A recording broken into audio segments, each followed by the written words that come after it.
1 minute.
You're listening to Radio Sputnik, telling the untold.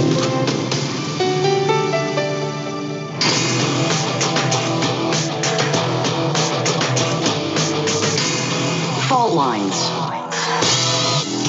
Live from across the divided states of America, it is time now for another edition of the most disruptive show covering news, politics, events, and more across our country as well as across our globe.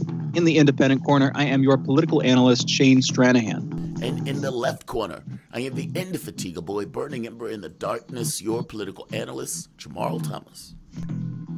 And together we are Fault Lines with Thomas and Stranahan. I hope everybody is having a good morning. Let's get into the headlines here. First up, in COVID news, yesterday we saw 2,465 new coronavirus deaths and 77,804 new cases reported in the United States. Over the past week, there has been an average of 69,450 cases per day. That is a drop of 32% from the average 2 weeks earlier. As of this morning, more than 28,431,000 people in the United States have been infected with the coronavirus, and just over 508,000 have died from it. The country of Bahrain has authorized Johnson & Johnson's new single-dose coronavirus vaccine for emergency use yesterday. The move makes Bahrain's health regulatory authority the first in the world to authorize the J&J vaccine for general use. Bahrain has logged 119,858 coronavirus infections and 437 deaths total. It is unclear. That's a decent ratio. It is unclear when doses would be delivered to the country, which already offers vaccines by state-backed Chinese firm Sinopharm, Pfizer BioNTech, and Oxford AstraZeneca, as well as Russia's Sputnik V to its roughly 2 million residents. In national political news, CPAC is this weekend. Day one of the Conservative Political Action Conference will include speeches from Senators Tom Cotton, Ted Cruz, Rick Scott, and others. Rick Scott, who is the chairman of the National Republican Senatorial Committee, will speak on Friday, released a video this week declaring that the Republican Civil War is canceled and rallying opposition to Biden. Trump is slated to be the final major speaker of the conference on Sunday afternoon. Former Vice President Pence will not be at the conference. The decision, which Matt Schlapp, the chairman of the American Conservative Union, calls a mistake. The Manhattan District Attorney's Office has taken position. Oh, and a real quick note on that. We're going to be talking more about CPAC, before I forget. Later on in the show, we're going to be talking with Lee Stranahan, former host of Fault Lines, current host of Backstory, also on Radio Sputnik. That's coming up at 8:45, 15 minutes there. And then we will be speaking with him again on Monday for half an hour after Trump's speech. So definitely come back for the one later in the show today, as well as that one. In our next headline here, the Manhattan District Attorney's Office has taken possession of former President Donald Trump's tax returns and a wealth of other financial data deemed central to prosecutors' ongoing criminal case.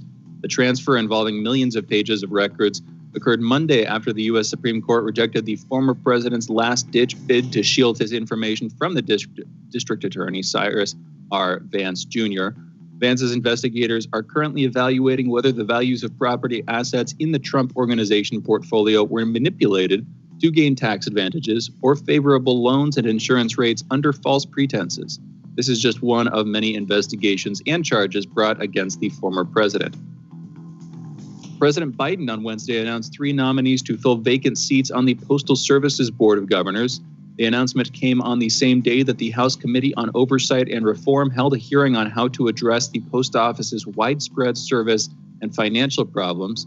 The Postal Service catapulted to the national spotlight last summer amid national slowdowns in deliveries. Louis DeJoy, who has served as Postmaster General since last year, testified in court on Wednesday to discuss these problems. The delays last year prompted a slew of lawsuits that forced the Postal Service to temporarily postpone planned operational changes. Representative Bill Pascrell Jr., Democrat of New Jersey, praised the president's announcement, but stated that Biden should remove the existing board members. The Manhattan District Attorney's Office has subpoenaed financial records related to Steve Bannon's crowdfunding border wall effort. The grand jury subpoenas were sent to Wells Fargo, one of the financial institutions that handled some of the accounts used in the fundraising effort, and to GoFundMe, the crowdfunding platform where Bannon's project, We Build the Wall, once operated. Prosecutors allege that Bannon diverted more than $1 million to pay a co-conspirator and cover hundreds of thousands of dollars in personal expenses, basically using it as a personal slush fund. Of the 4 men charged, Bannon was the only one pardoned.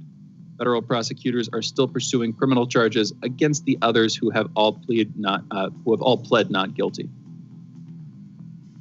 Lisa Corey, a Texas woman, has filed a proposed billion-dollar class action lawsuit against electric company Griddy Energy that alleges the company engaged in unlawful price gouging during last week's statewide winter storm and power outages. She claims she was charged a total of $9,546 by Griddy from February 1st to February 19th. In a statement last week, the company faulted the State Public Utility Commission for implementing a, quote, non-market pricing mechanism for electricity, mandating prices reaching as high as hundreds of times normal prices, end quote. The lawsuit filed Monday seeks to prevent Griddy from billing and collecting payments from customers charged with excessive prices and to fully forgive any late or non-payments. Corey and all other members of the lawsuit, which includes all Texas residents who used Griddy and were hit with excessive charges resulting from the storm, are seeking monetary relief of over $1 billion. I doubt that Griddy as a I was looking into this before the show, and I think they might be a private company. I couldn't find their stock. I doubt that, if they were on the stock market, their market capitalization would be over $1 billion. So, customers are seeking damages, I'm guessing, from a company that can in no way afford to pay those out. If really, no, they're not seeking damages. Maybe they're seeking monetary relief, which would just mean Griddy not charging them for those gas, just removing those bills, which is, as far as I can tell, much more within its capabilities. But then they would have to get relief from, wherever they bought that gas from. Effectively, they'd have to get one relief from further up the chain. They'd have to get the government's assistance with that. We'll see if the government goes through with that. And Griddy, for people who, weren't following this stuff too closely, Griddy is like the main company responsible here. They were on these variable rate plans during the storm. And normally when weather is fair, their rates are way cheaper than other companies' rates because they're charging them based on what the price of the oil, what the price of the gas, et cetera, what the price of energy basically is going to cost at that time. When it gets bad, though, and when you have these naturally imposed slowdowns or artificial ones for that matter, and prices get high, they charge you a lot more. And in this case, it's like a lot more. Again, over $10,000 in some people's cases for a couple of days of use of energy. Anywho, that's the brief story. Internationally, Russian opposition leader Alexei Navalny has been sent to a prison outside of Moscow to serve his sentence. His lawyer, Vadim Kovtsev, said Thursday Russian officials have refused to release Navalny despite demands from the United States and the European Union. Earlier this week, EU foreign ministers agreed to impose new sanctions against Russian officials linked to Navalny's jailing. Also this week, Amnesty International stripped Navalny of his designation as a prisoner of conscience, mentioning in a statement that, quote, Navalny had in the past made comments which may have amounted to advocacy of hatred that constitutes incitement to discrimination, violence, or hostility, end quote. Kovtsev didn't immediately say what prison Navalny was sent to. According to the White House, U.S. President Joe Biden and Saudi Arabia's King Salman held a telephone conversation on Thursday discussing regional security and diplomatic efforts to end the war in Yemen. This was Biden's first conversation with Salman since he took office. The White House statement quotes, and I quote here, The president noted positively the recent release of several Saudi American activists and Ms. Loujain al-Hathloul from custody and affirmed the importance the United States places on universal human rights and the rule of law, end quote. Earlier on Thursday, before the Biden-Salman call, State Secretary Anthony Blinken discussed with Faisal bin Farhan the importance of Saudi Arabia's progress on human rights. Chinese President Xi Jinping announced China's eradication of extreme poverty at a national commendation conference held in Beijing on Thursday. In a statement, Xi claimed, quote, "The country has created a China example of poverty reduction and made great contributions to global poverty alleviation," end quote. He also goes on to note that China met the poverty eradication target set in the United Nations 2030 Agenda for Sustainable Development 10 years ahead of schedule. And according to the World Bank's International Poverty Line, the number of Chinese people lifted out of poverty over the past 40 years accounts for more than 70% of the global total. In Iran on Thursday, the U.S. Department of Defense confirmed that the U.S. had carried out an airstrike against Iran-backed militia assets on Syrian territory, saying that airstrikes were conducted in response to recent attacks in Iraq. According to the DoD statement, multiple facilities that had been used by militant groups were destroyed. The single strike targeted, quote, "a cluster of buildings and was believed to have killed up to a handful of people," end quote. On February 15th, about a dozen rockets targeted Erbil Air Base in Iraqi Kurdistan, killing a civilian military contractor and injuring 9 others. Responsibility for the attack was reportedly claimed by a Shiite militant group. On February 22nd, the Iraqi military said that several rockets had hit the green zone in the country's capital city of Baghdad, where the U.S. embassy is situated, causing no casualties. Another strike damaged several buildings in a nearby residential neighborhood. U.S. State Department spokesman Ned Price said that the U.S. will, quote, "hold Iran responsible for the actions of its proxies that attack Americans," end quote, claiming that the rockets used in the attacks were Iranian-made and Iranian-supplied. I'll put it like this, though. We shouldn't be sending our troops there, very simply. We shouldn't have our troops on the ground fighting somebody else's war on trumped-up charges. If you look into the OCPW reports on chemical weapons, there's a big scandal going on, although it's muted in terms of the reporting on it, over how the charges against Bashar al-Assad, that, you know, the red line in the sand that Barack Obama drew, that we decided to step over because we said Bashar al-Assad had stepped over it, how that was fabricated. How, you know, there just wasn't enough evidence to go on there. It didn't make sense at the time that Bashar al-Assad would do this stuff. Right after Obama had warned him and, you know, gassing his own people. Anyway, we've got more headlines, so I'll move on, but we shouldn't be there. In Nigeria, hundreds of girls are missing after a large group of gunmen raided a school in northern Nigeria early Friday morning. Residents say the government's secondary Jankebe school in Zamfara state was the scene of the latest mass abduction of school children in northern regions of the country. School records show that 300 girls are currently missing. Peter Hawkins, UNICEF representative in the country, has stated, quote, "This is a gross violation of children's rights and a horrific experience for children to go through." He called for their immediate release. Friday's attack came less than 2 weeks after gunmen abducted 42 people, including 27 students from the government science college Kagara in Niger State. These students, teachers, and family members are still being held. In tech news on Tuesday, the Postal Service chose Oshkosh Defense, a manufacturer of military vehicles, for a $482 million deal to provide the next generation of postal delivery trucks. Maybe they'll have like newspaper launching turrets on top. That would be a sight to be seen. The decision on the future of America's postal delivery trucks and other vehicles had been seen by proponents as an opportunity to kickstart a wider shift toward electrifying commercial and government fleets across the country. Amazon last year ordered 100,000 custom electric delivery vehicles from Rivian. New postal vehicles will be equipped with either fuel-efficient gasoline engines or electric batteries, and they will be fitted to keep pace with advances in electric vehicle technology. In business news, Amazon-owned streaming site Twitch removed a pair of anti-union ads Thursday from its parent company. Twitch took down 2 ads, one showing an Amazon worker saying that unions, quote-unquote, take your money, while the other had featured a worker saying she has, quote-unquote, everything we need from Amazon. In a statement, a Twitch spokesperson said the ads violated the company's policies against political advertising, saying that they, quote, should never have been allowed to run on our service, end quote. Amazon is currently in a campaign battle to oppose a union drive at a warehouse in Bessemer, Alabama. Ads are just one part of Amazon's campaign against the union. The company has even launched a dedicated website called Do It Without Dues, which argues that Amazon workers already have high wages, I'm quoting here, high wages, healthcare, vision, and dental benefits, as well as a safety committee and an appeals process, end quote. If the Alabama Amazon warehouse opts to form a union, it would be the first ever in the U.S. to do so, the first unionization of an Amazon workplace. And with that, those are our headlines. You're listening to Fault Lines. We're going into a break, and on the other side, we'll be back with our soapbox segment, Jamarl's monologue, and a short back and forth on that topic. Be right back on the other side of this break. Fault Lines. By Any Means Necessary is your guide to the movement and efforts shaping the world around us, from mass incarceration. No longer am I interested in or concerned with prison reform. I am interested only in the eradication of prisons.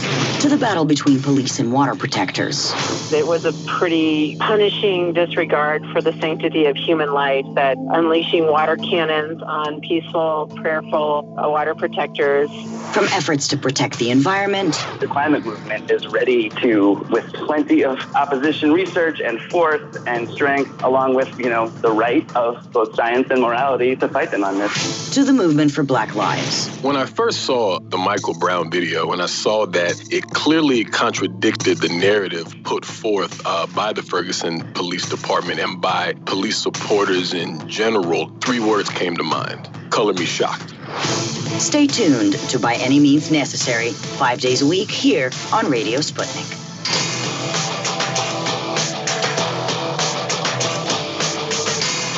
Fault Lines. Welcome back to Fault Lines on Radio Sputnik. My name is Jamarl Thomas. I'm joined by my co-host Shane Stranahan, coming to you live out of our station in Washington, D.C. If you guys live in the area, you can catch us on radio at 105.5 FM and 1390 AM.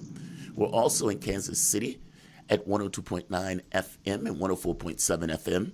If you guys are digging what Shane and I are putting down, whatever platform you're consuming this content on, give us a like, share that audio or video, and make sure you are subscribed. If you want to join in on the conversation, you can send us a chat, a tweet, and of course, you can reach us by phone at 202-521-1320. That is 202-521-1320. Your engagement makes this show what it is, so definitely don't be shy. We have been following this issue with Cuomo, and we have been right on this issue of Cuomo. So yes, I would take a second to point out that we were right by a number of weeks ahead. Governor Cuomo has been accused of killing grandmas using COVID-19 in nursing homes in the same way that a cartoon villain would use car exhaust in garages for the same ends. People inhaling the car exhaust and dying as a result. Now, I am not postulating any sort of intent on Cuomo's part to inflict harm. I just think that his level of competence and proficiency wasn't suitable to the task of the emergency he was confronted with. And it's just, in this case, lapses in judgment were counting, and the number of grandmas asphyxiating in nursing homes without adequate supplies. For that matter, the people that desperately tried to help met the same ends, crippled by an inability to even know who had COVID because of a mandate from the governor of New York, one Andrew Cuomo. In the face of crisis, joined by the public spectacle of failure, Cuomo did what any other self-respecting narcissist would do. He hid the numbers. Cuomo hit the number of deaths from nursing homes by nearly 50%. As Cuomo's secretary, Melissa DeRosa, explained in a conference call to lawmakers, they just froze. Donald Trump was tweeting about them, and requests were coming in from multiple sources for information, and they just froze. She explained that they didn't want anything released that could be used against them, especially not from the standpoint of a federal investigation. This news, as if it wasn't bad enough, was joined by additional news from Assemblyman Ron Kim that basically said Cuomo threatened to destroy him after Kim criticized Cuomo on nursing home deaths. Kim says Cuomo called him and asked him, "Are you an honorable man?" and then proceeds to scream at him for 15 minutes. Now, keep in mind, Kim was right. There were more than 47,000 people who died from COVID in New York. With the new numbers of deaths from nursing homes, just under 14,000, it would mean roughly 28% of the deaths from COVID in New York were from nursing homes. That is basically 1% of the population. In New York, that means that 28% of all the deaths from COVID occurred in 1% of the population in New York. That wasn't an act of God, that was an act of Cuomo. Some of these numbers include nurses, doctors, and staff, so it's not a perfect estimate regarding the number of grandmas that have been slayed by Cuomo's incompetence, but you can get a flavor for the number of grandmas' lives that were cut short by Cuomo's poor choices. Kim said he took the evidence and pleaded, we have an emergency here. I believe he said a crime against humanity to the UN. But again, he has a point. 28% of deaths and 1% of the population of New York. Cuomo was slaying grandmas with his bad choices. Kim had a point. That didn't stop Kim from being attacked. And Kim, the right man in a world that had gone insane, believing that Cuomo was knocking it out the park. This apparently, however, is the way that Cuomo does politics in New York, and it's something that seems to be understood in New York. This story erupted in the media, emboldened by the heinous number of people that died and were practically erased administratively by Cuomo. But also on point, that Kim was one of the few people brave enough to even criticize Cuomo because they understood the way he did politics. An pliable mainstream media, a competent governor, all at once becomes the slayer of grandmas, which swiftly becomes the brutish slayer of grandmas. There's blood in the water.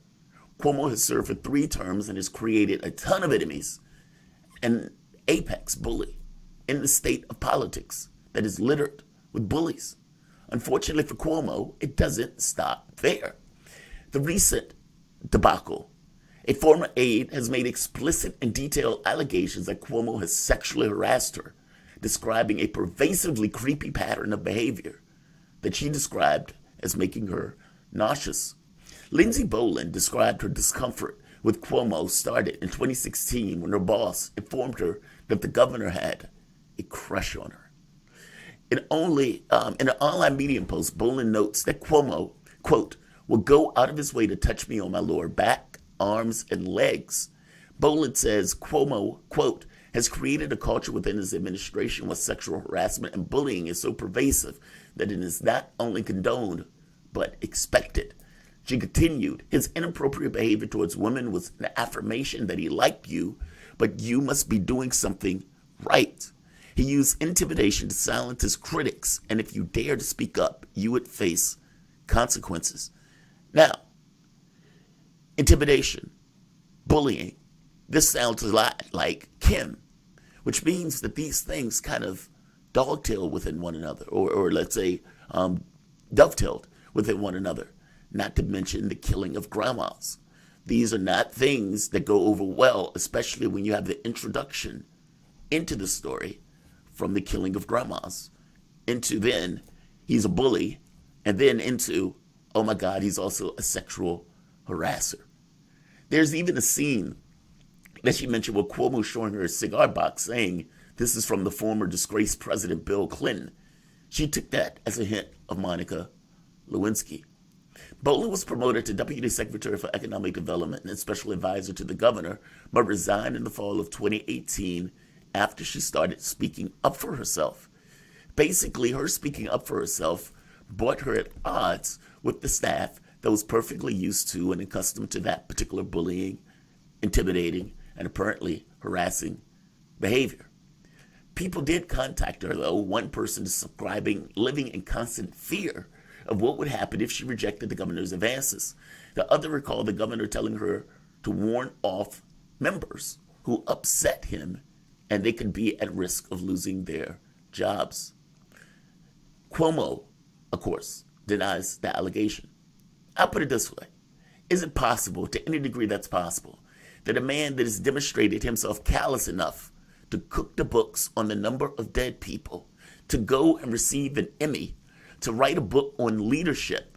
And keep in mind, Cuomo was doing news briefings daily. Democrats and mainstream media was adding his name to the list of people who were going to be president because they were unhappy with Joe Biden. This is the best that we can get with Joe Biden. Let's throw Cuomo's name in the mix of being president of the United States. While he was giving those briefings, quote unquote, he was leaving out the number of dead grandmas. As he accepted the Emmy or wrote the book or told a group of reporters, I lay my head on the pillow every night knowing that I save lives. This was the man that was hiding the number of nursing home patients he was killing, or at the very least was dying. Cuomo knew his sins, and that didn't stop him from standing on the world stage and spiking the football. I would say, go look at Naomi Bolin. And looks are not necessarily the thing in and of itself that makes the determination about whether a person would harass a woman or not, but she is an attractive woman. And Cuomo is a mendacious, creepy, ego-filled man. And I believe that a guy that would spike the football while failing that miserably, 28% of deaths occurring in nursing homes, basically 1% of the population. As Kim was making the point, it was a crisis. Grandmas were being killed in mass numbers. And Cuomo was on television spiking the football and receiving the Emmy. Do I believe that a guy that callous would potentially lie about harassing an attractive staffer? Yes, I do think he could have entirely, creepily harassed an attractive woman that worked under him. Yeah, I think he did it. Do I know that as a flat fact? No, I do not. But do I think it fits the character of a person who would do that? 1,000%. Absolutely. Shane, what do you think? Am I being too hard on Cuomo calling him the killer of grandmas? Because the fact of the matter is there was a lot of grandmas in those nursing homes. I love my grandma. And I know when she passed, it hurt tremendously. And I would have mentioned that all those grandmas that died in those nursing homes, people felt some kind of way about that. And fact of the matter is, I would wager to you that story gained traction because of that. Meaning the brute stuff people knew about. Nobody cared. Well, they care about it now. And the harassment stuff, again, nobody cared. Even though they probably knew, they care about it now. This is a perfect storm for one Cuomo. And the question is it going to be enough to take him out? What do you think? That's one of the questions. I mean, another one, I think that is probably the most relevant question politically for Cuomo. Another question is, will Biden ever have to confront this story? Is the media ever going to hold him to account for not bringing it up when they spoke, despite all of this new stuff unfolding, in addition to what we already knew, which is, like you're saying, he was a grandma killer. He did put thousands of people in their graves. His administration did, and he signed off on that. And Biden didn't do anything about it, as far as I can tell. And then what was leaked was not his aide's honest contrition. It was her apologizing to other Democrats for basically making a political scandal that could reach them because, Cuomo's a Democrat, his administration is Democratic, and it could incur some whiplash against the party. None of that is good politics in an ethical sense. And admittedly, politics is often pretty bad ethically or whatever, but it's all pretty crappy stuff to do. And the fact that that was where his aide was focusing. That was where her attention was focused, was on what the party might have to deal with, instead of genuinely apologizing to people or genuinely trying to make some effort to remediate it and make sure nothing like this ever happens again. That's not where the attention should be placed. So I think another question politically is, will Biden ever be pushed to confront this? I'm actually not sure about the answer. As this rolls on, people are pretty hesitant to try to pin things on Biden. He has been relatively soft-spoken and fairly non-public when you compare him to Trump.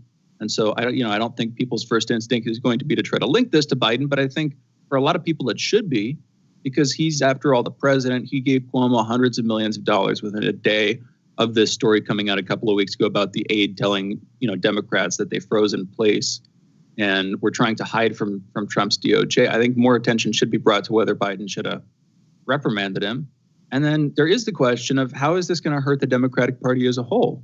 Because like you said, last year, Cuomo was trumpeted as a Democratic exemplar of how to handle this crisis. And it turns out he was a failure. He bungled it. Thousands of people died on his watch. And if he was standing in some sense, for the Democratic Party at that point as an alternative to Trump, can't the same be true now? Isn't he a case of where they actually, his administration whitewashed his failures, hid them, covered them up? And, you know, if his successes would have brought success to the Democratic Party, shouldn't his failures do the same? Is anybody going to take them to task for that, though? Or is this just going to be, you know, my guess is the media is going to ignore the connections to Biden and the DNC, the Democratic Party, and they're going to try to keep his failures isolated to Cuomo because they want steady waters. They want to maintain their relationships. You know, if you're a journalist, you want to have relationships with sources, et cetera. They want people to like them, et cetera. They don't want to be too critical, whether they're Democrats or nominally independents or, God forbid, Republicans. It's pretty unlikely, but there you go. They're probably not going to rock the boat. And so more attention should be placed on those elements. What do you think about that, Jamarl? I think that's fair. I think the thing is, the Democrats in New York are angry at Cuomo. And the problem is, on some level, you have to throw him overboard. And not just throw him overboard, I got to be honest. The way Cuomo does politics, they may want to throw him overboard. They may have been chomping at the bit for the opportunity to throw him overboard. So we'll see. I mean, Biden has been an empty in office, but I think that's on purpose on some level, to be the anti-Trump. He wants to be a puff of smoke, to be kind of there but not there in the way that presidents is typically felt with Trump. So I don't think he's going to say anything about it. The question becomes, what do the Democrats in New York do? And there is a remedy for this, and it's called impeachment. If you thought Trump was bad for the number of deaths and everything else, I thought Trump should be impeached for the number of deaths. Well, with all this stuff coming out about Cuomo, I think he's ripe for the same thing. You guys are listening to Fault Lines with Thomas and Stranahan. We're going to be back in a moment for a great conversation with one Mark Sloboda.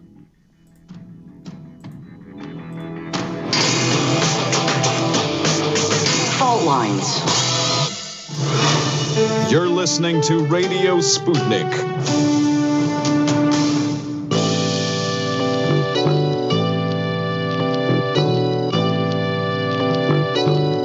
What's the most important hour of the day? It's the Critical Hour with Dr. Wilmer Leon. On this show, we don't just deliver the latest headlines. We divide the real from the fake. Tune in to hear from some of the most brilliant political minds of today. Get in-depth news and analysis that goes beyond the surface and digs straight into the details.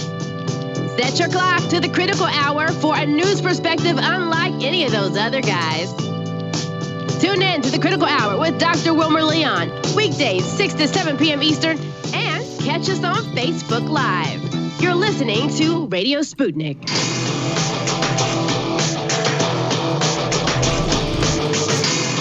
Fault Lines.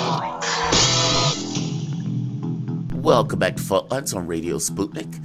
My name is Jamarl Thomas. I'm joined by my co-host Shane Stranahan, coming to you live out of our station in Washington, D.C.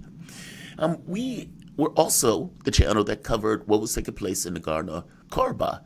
Now, this was a conflict that erupted between Armenia and Azerbaijan, but it was joined by Turkey.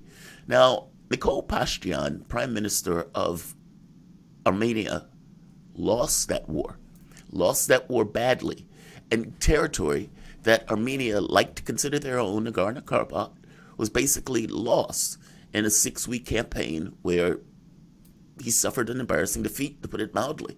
Russia was able to broker a peace deal between the two, but a lot of territory was ceded to Azerbaijan. To be fair, the world considered that territory Azerbaijan anyway, but in this very specific case, he lost that war. There were consequences for losing that war. The public itself was very angry at Nikol Pashinyan, and they were looking for him on the night that he lost that war, they couldn't find him, and they could only find one of the other members of parliament, to which they beat senseless. On this very specific point, though, there's been all sorts of protests. And recently, Nicole Pashinyan has basically said that they tried to take him out in a coup. Now, the military basically called for him to step down, the military and the general staff. He has resisted those calls. The president of the country, Armin Sarkisian, who is more of a symbolic leader of the country, has basically called on everybody to bring down the hysteria. Every ill-conceived word or action increases tensions and deepens the crisis. He said, reaffirming the role of the presidency as a balancing body, I'm taking urgent measures to defuse tensions and find ways to resolve the situation peacefully. Now, nobody knows what that means, considering he doesn't necessarily have the power to do much. That said, from my standpoint, I am shocked that Nicole Pashinyan is still in office. That war was an absolute failure. He lost basically everything. And he, I would make the case, got himself into that particular situation. To have this conversation, and maybe he's going to disagree with me on this, Mark Swoboda, an international relations and security analyst. Mark, so what do you think about this? Am I being too hard on Nicole Pashinyan? I mean, for me, I look at this as you are in a conflict. You are in nose to nose, guns pointed at one another, over a territory that you are at war over, or at the very least in this kind of Cold War over. You see your opponents getting far more money, investing more of that money into military resources. They're allied with Turkey. It just seems like this was never going to be a war that he could win. And yet, he was very provocative in some of the things that he was saying and some of the things that he was doing. What do you think about this? Am I wrong on this? Am I being too hard on the Armenian prime minister for this? What do you think? Shane, Jamarl, thanks for having me on. It's always an honor and a pleasure to be on Fault Lines. I don't think you're being too hard on him, and neither do, by all the polls, a majority of the Armenian people. Many of them see him as hobbling and taking strength away from the military. In the 2 years in the run-up before this conflict, since he took power in kind of a velvet revolution type event in 2018. Many also accuse him of making needlessly provocative and nationalistic statements, quite unexpected of him.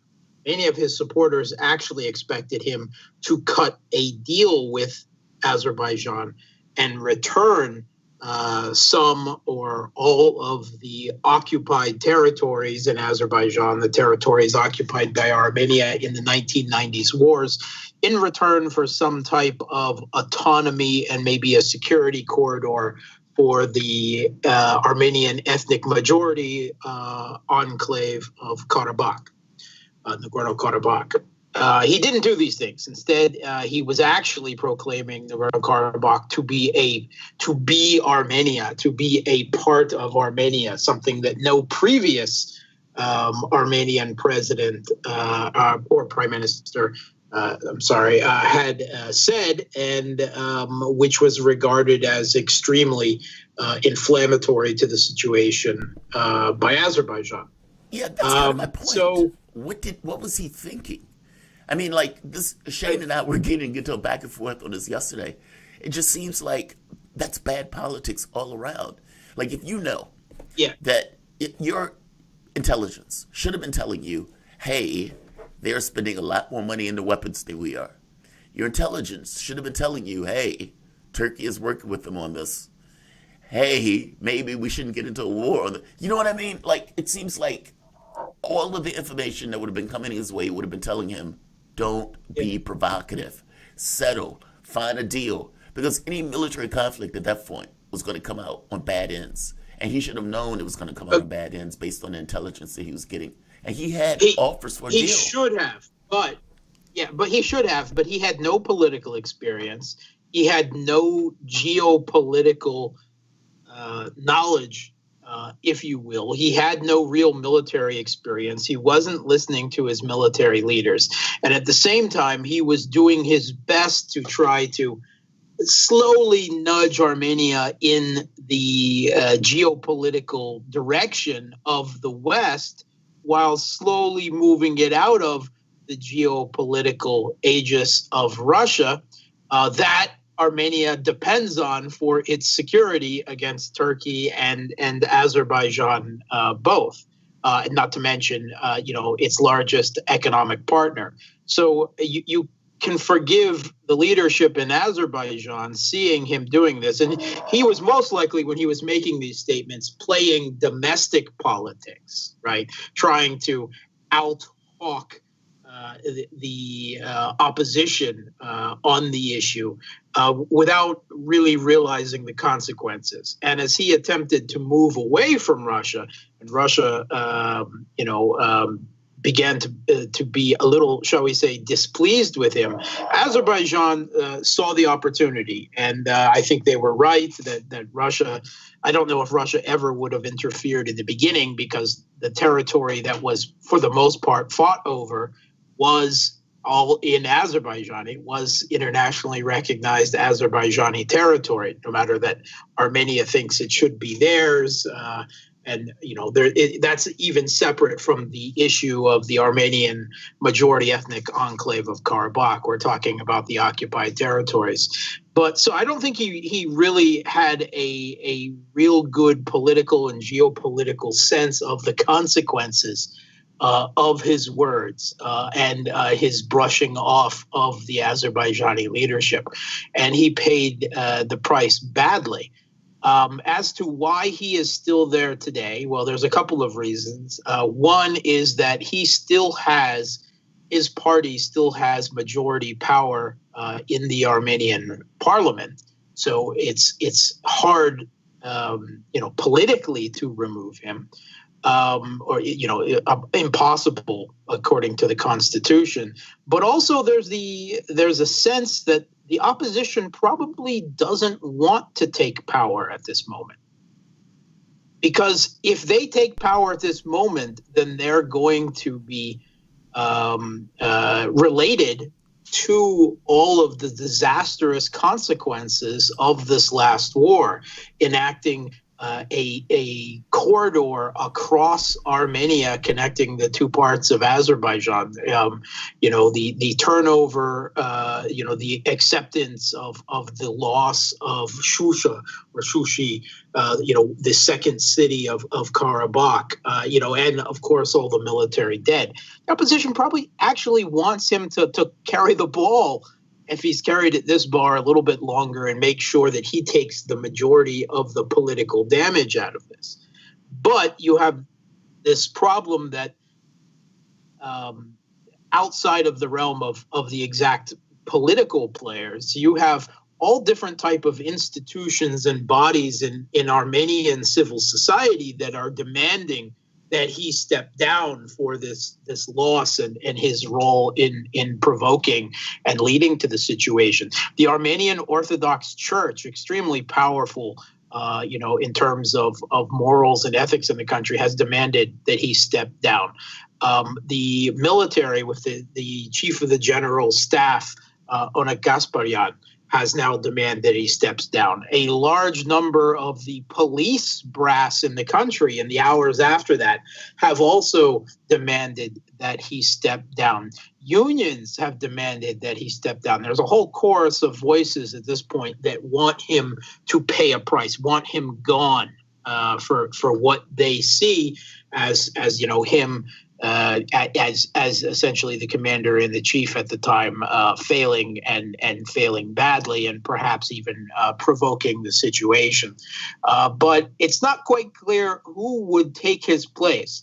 And in fact, the opposition previously has turned down the offer of early parliamentary elections. He's now turning them down himself as well, because they don't exactly want him gone. They don't want to step into his shoes. until all of the political damage plays itself out. And that's not almost quite 3 years from now. Mark, that is, yes. Thank you for being with us. That's December 2023, the next parliamentary election in Armenia. That's a long time to have this fractured of a government. I mean, the end of the Nagorno-Karabakh conflict wasn't that long ago. It was months, not years. And so what you'll be left with, if what you're saying comes to pass, is effectively a 3-year-long period during which you have an absolutely fractured government with an unpopular prime minister, and you're caught in a weird political purgatory, a kind of limbo. I don't see that playing out well. Do you think he has the staying power to last, until that point, or do you think that political sentiment will change and that sometime in that process he will be ousted? He will have to step down, whatever that looks like. What's your take, Mark, in our last minute? Yeah, I agree with you completely. I do not think he can last that long a period of time. However, I don't think the opposition wants the throne quite yet.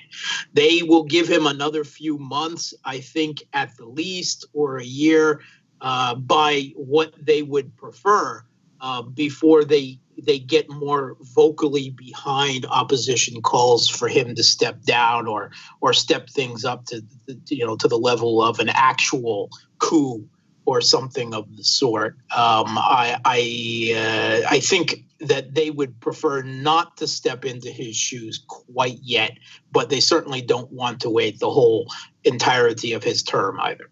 I hear you. Until more of the wake of the Nagorno-Karabakh conflict has come to pass, like you were saying, setting up this corridor, dealing with the terms of the peace treaty, more of that stuff happens. In short, in brief. Mark, we're out of time.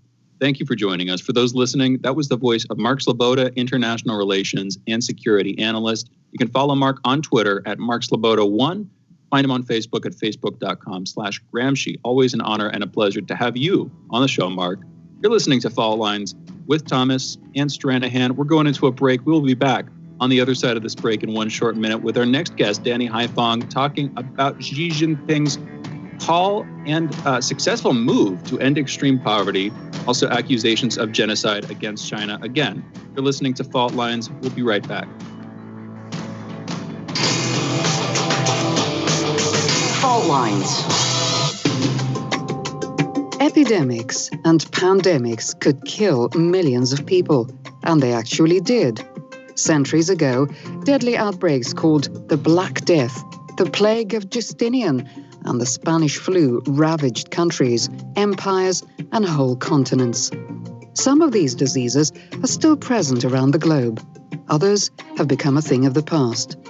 Discover how these ancient and not-so-distant outbreaks from previous centuries differ from modern-day SARS, MERS, and coronavirus pandemics. Listen to our new series, Outbreak, the deadliest epidemics in human history, this week on Radio Sputnik.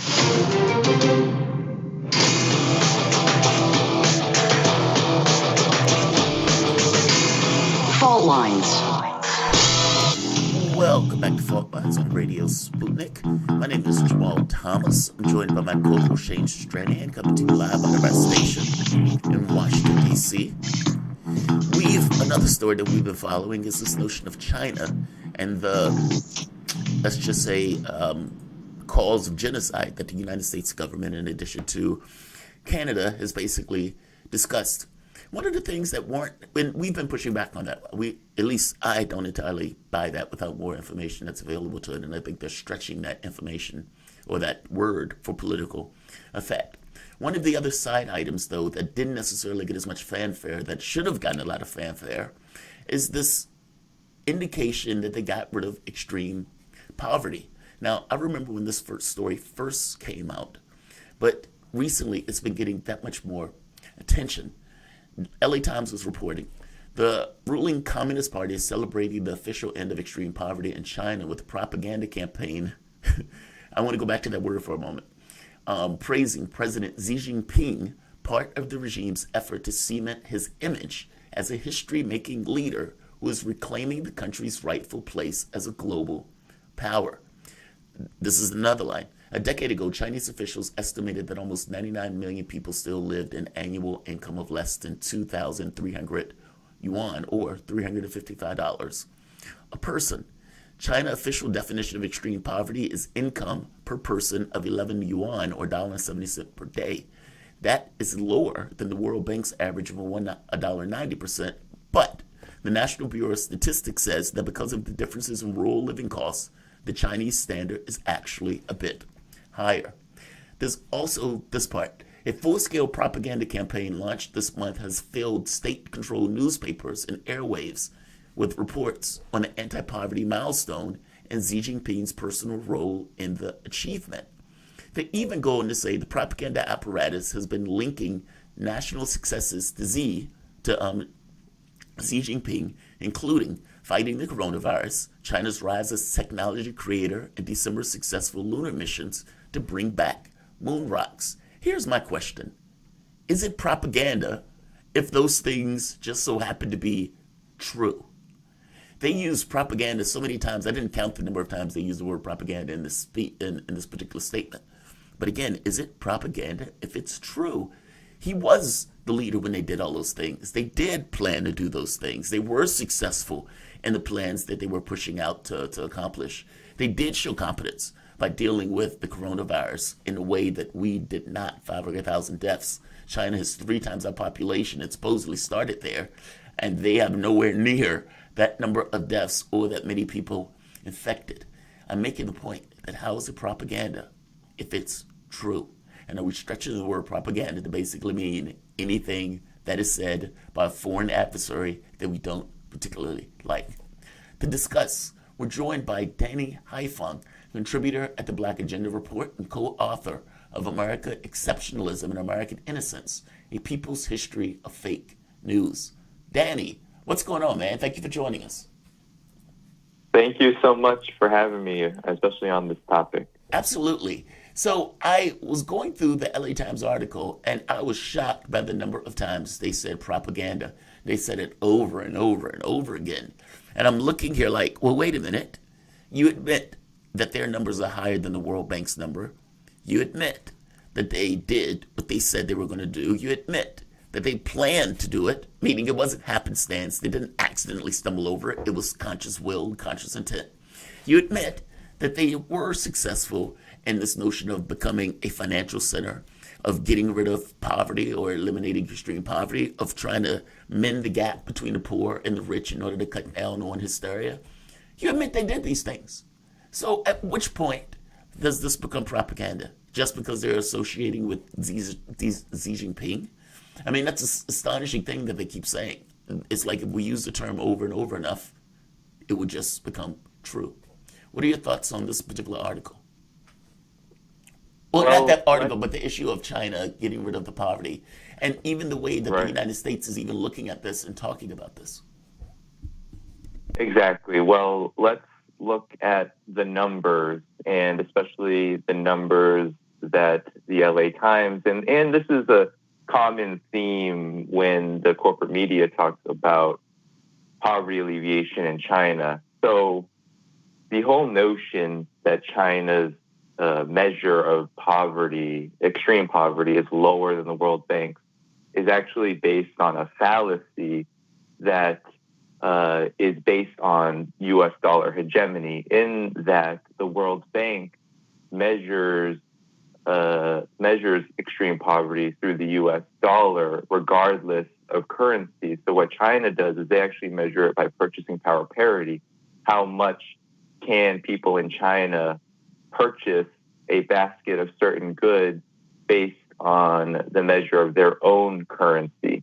And when that is taken into effect, actually, the standard of extreme poverty is 40 cents more than the World Bank standard. However, we have to take into account further measures of how extreme poverty is measured in China, in the fact that China doesn't just consider income, it also considers what it calls 2 assurances and 3 guarantees. Do people have the correct access, the universal access to food, clothing, which are the 2 assurances, and then the 3 guarantees of medical care, education, and housing, safe housing. And so when you add those things together in terms of what the anti-poverty campaign was working on, actually the standard is 20% higher than the $2.30 that's 40% higher than the World Bank standard. So in effect, China's standard is actually higher than the World Bank standard in all considerable measures. Now, the achievements are far-reaching. 98 million people have been lifted out of poverty since 2012, nearly 800 million since 1978, and nearly 1,800 people, the Communist Party of China members, have died in their efforts to assist remote villages and people who were living without things like running water and safe housing. Many people reporting that before this campaign, they were sleeping in dwellings where they could see the stars at night, extremely dangerous terrains. And the effort is massive, 241 billion RMB per year, and 3 million people sent out to these remote areas by the CPC. Well, Danny, just to interrupt on that front real quick. 128,000 villages. Well, they make the point, they say some areas, low-income ethnic minority communities have been moved out of remote valleys into newly built towns. In other cases, officials went door to door, signing up poor families for job training, grants to start businesses, and other aid. Nearly 10 million people moved into new homes, and those 27 million more have been renovated, according to Xi Jinping. He said the government had spent nearly $250 billion. Think about that. They took the conscious, specific intent. We're going to lower poverty. How are we going to do it?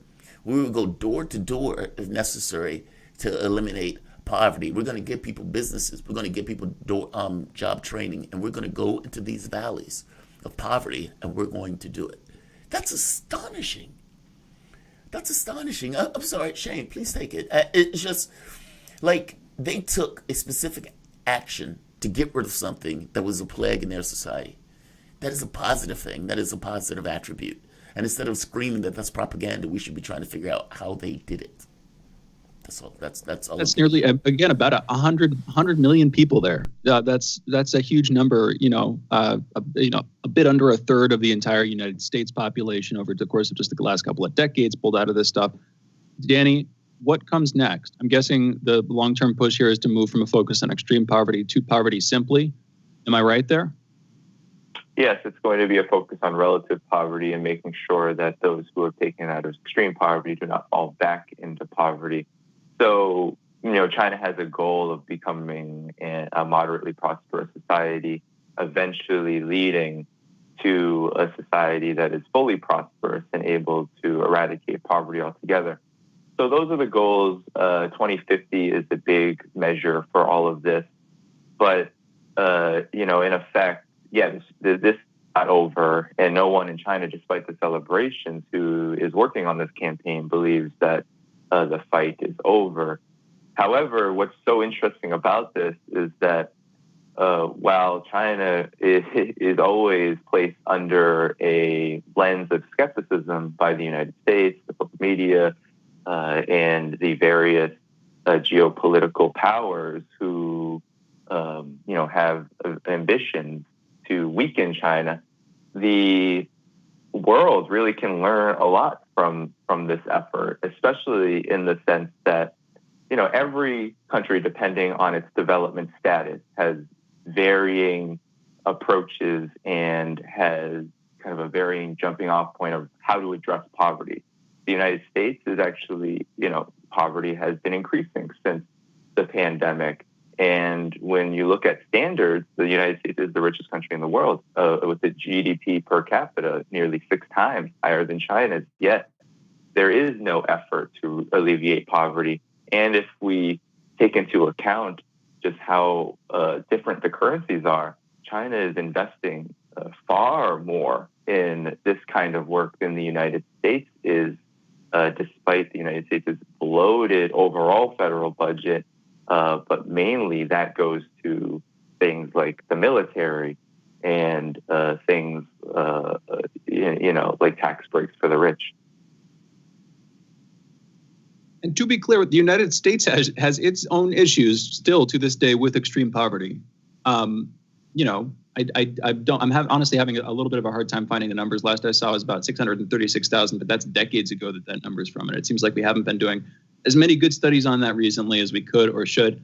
Now, admittedly, that's a small fraction of the total number of people who live in the United States, less than 1 million out of what is it, 336 million last I checked, or in that range. But still, that's 600 some odd thousand people who are living in extreme poverty. If we can go with what China's saying, there's a big gulf between the two countries. Danny, we're just about out of time. I want to thank you for coming on the show to join us on this issue. We could also move to the Uyghurs, but this on its own is big news, and we've been focusing on that a lot recently. Really appreciate you being with us, man.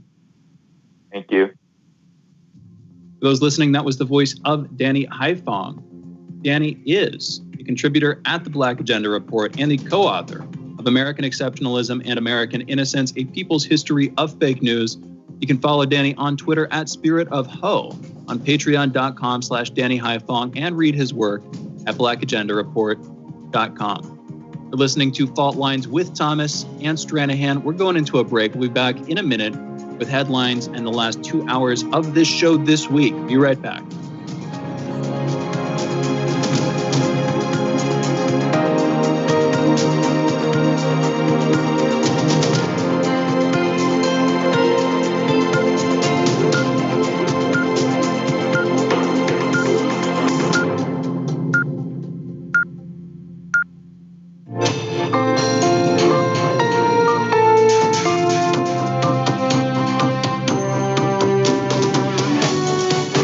Listening to Radio Sputnik. Telling the untold.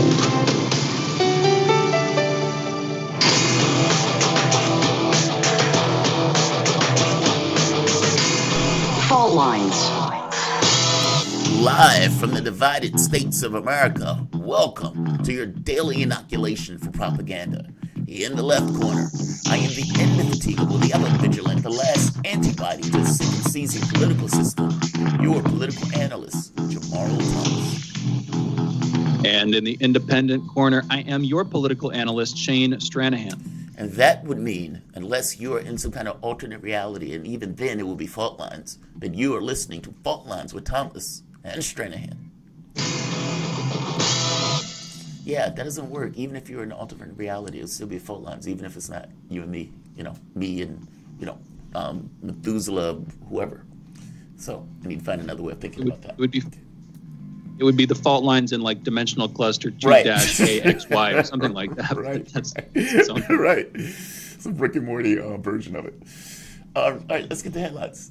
In the news, at least 2,465 new coronavirus deaths and 77,804 new cases were reported in the United States yesterday. Over the past week, there's been an average of 69,450 cases per day. That's a drop of 32% from the average 2 weeks earlier. As of this morning, more than 28,431,000 people in the United States have been infected with the coronavirus, and just over 508,000 have died from it. I swear, it feels like a military commander reading a war ledger. And the number of people that died. The image in my head is Cisco. When he is reading the number of people that dead, they would go to the board, and they would look at the number of people who've died over the course of the day. And the wild part about it is, at a certain point, those numbers start to blur. Like, these are real human beings that are dropping off the face of the earth, and yet they come across just as numbers. Each one of those numbers is a family member that has been eliminated. Not an act of God, act of incompetence. Bahrain authorized Johnson & Johnson's new single-dose coronavirus vaccine for emergency use on Thursday. The move makes Bahrain's health regulatory authority the first in the world to authorize Johnson & Johnson's vaccine for general use. Bahrain has logged 119,858 coronavirus infections and 437 deaths. It is unclear when the doses will be delivered to the country, which already offers vaccines by the state-backed Chinese firm Sinopharm, Pfizer-BioNTech, Oxford AstraZeneca, as well as Russia's Sputnik V to its roughly 2 million residents. CPAC is this weekend. Day one of the Conservative Political Action Conference will include speeches from Senator Tom Cotton, Ted Cruz, Rick Scott, and others. Rick Scott, who is chairman of the National Republican Senatorial Committee, will speak on Friday, released a video this week declaring that, quote, the Republican Civil War is canceled and the rallying opposition to Biden. Trump is slated to be the final major speaker of the conference on Sunday afternoon. Former Vice President Mike Pence will not be at the conference. I don't blame him. A decision which Matt Slapp, the chairman of the American Conservative Union, called a mistake. Yeah, whatever. You're saying the Republican Civil War is canceled. Whatever. You had the President of the United States, Republican, out there screaming bloody murder at the Vice President, Mike Pence, who had backed him up in every situation, regardless of how ridiculous and how ludicrous, who even went to the debate in order to defend Trump when they were running in the election that Donald Trump had been saying all of those ridiculous and insane things. That man was thrown under the bus by the president. You had people out there screaming that they wanted to hang Mike Pence, and Donald Trump was egging the crowd on. He knew Mike Pence was in danger. It didn't matter. He sent a mob, and that mob was perfectly willing to go and get Pence. They were screaming for Pence. Trump, Trump, Trump. Why on earth would Mike Pence show up at CPAC under that situation? And when you had Cheney, and they said, hey, should Trump speak? And Cheney said, no. And McCarthy, who, by the way, had a phone call with Trump while he was being sieged. He's screaming at Trump from his own office saying, they're trying to break in, they're trying to break in. And Trump makes the point, hey, maybe they care about the election more than you do, at which point reports said that he asked Trump, who the F do you think I am, screaming in the phone at Donald Trump. Of course, he's screaming because people are trying to get him sent by that same, or at the very least inspired by that same Trump. Pence, why would he go? That's my point. Why would he go? The Republican Civil War is on. And regardless of Cotton or whoever that made the statement that it's not, it is evidently, experientially true. If it wasn't, Pence would be gone. Just making the point.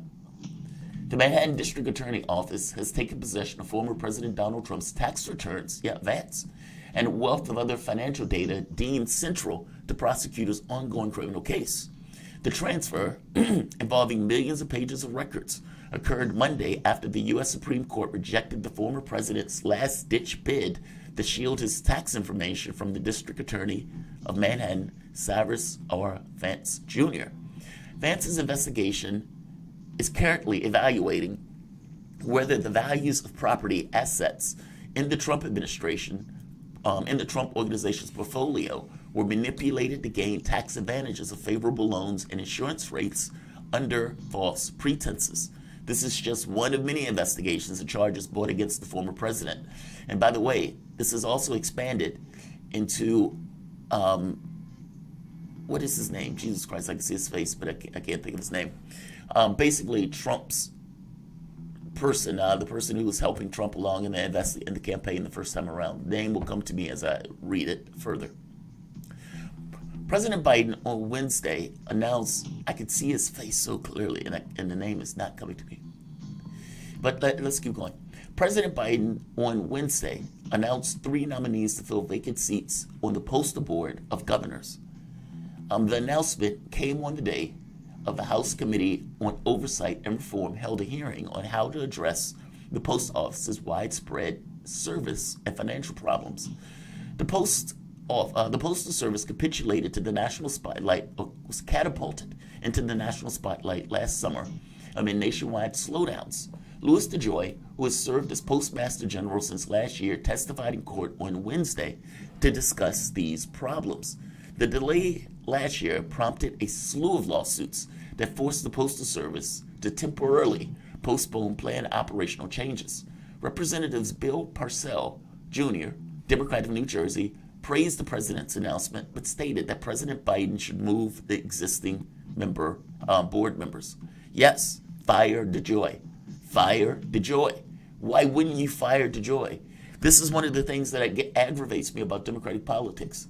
If you know that the Republican Party is attacking unions, because unions are one of the things that demonstrate or give to the Democratic Party, and unions was a device that will go out and be the muscle in order to get names on boards and put people out to try to get people to the polling and everything else, not to mention organized workers. Why would you stand by and allow the Republican Party to attack and to undermine and to destroy the thing to which you use as a power base?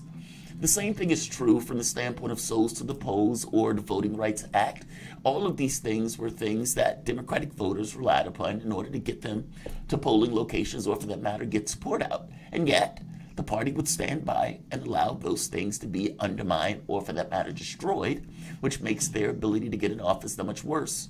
Well, the same thing is true with DeJoy. DeJoy stated objective, even with Trump in this call and response, was to cripple mail-in voting. The thought being that if you could cripple mail-in voting, that you can help Trump's chances of staying in power. If that seemed to be the political objective, whether it was stated or not, you as Democrats should assume that that was the stated objective, and the guy that was going to assist in that, DeJoy, should be taken out as a matter of principle. By the way, I think the same thing about the Supreme Court. The Supreme Court at this point is a political actor and needs to be treated as such.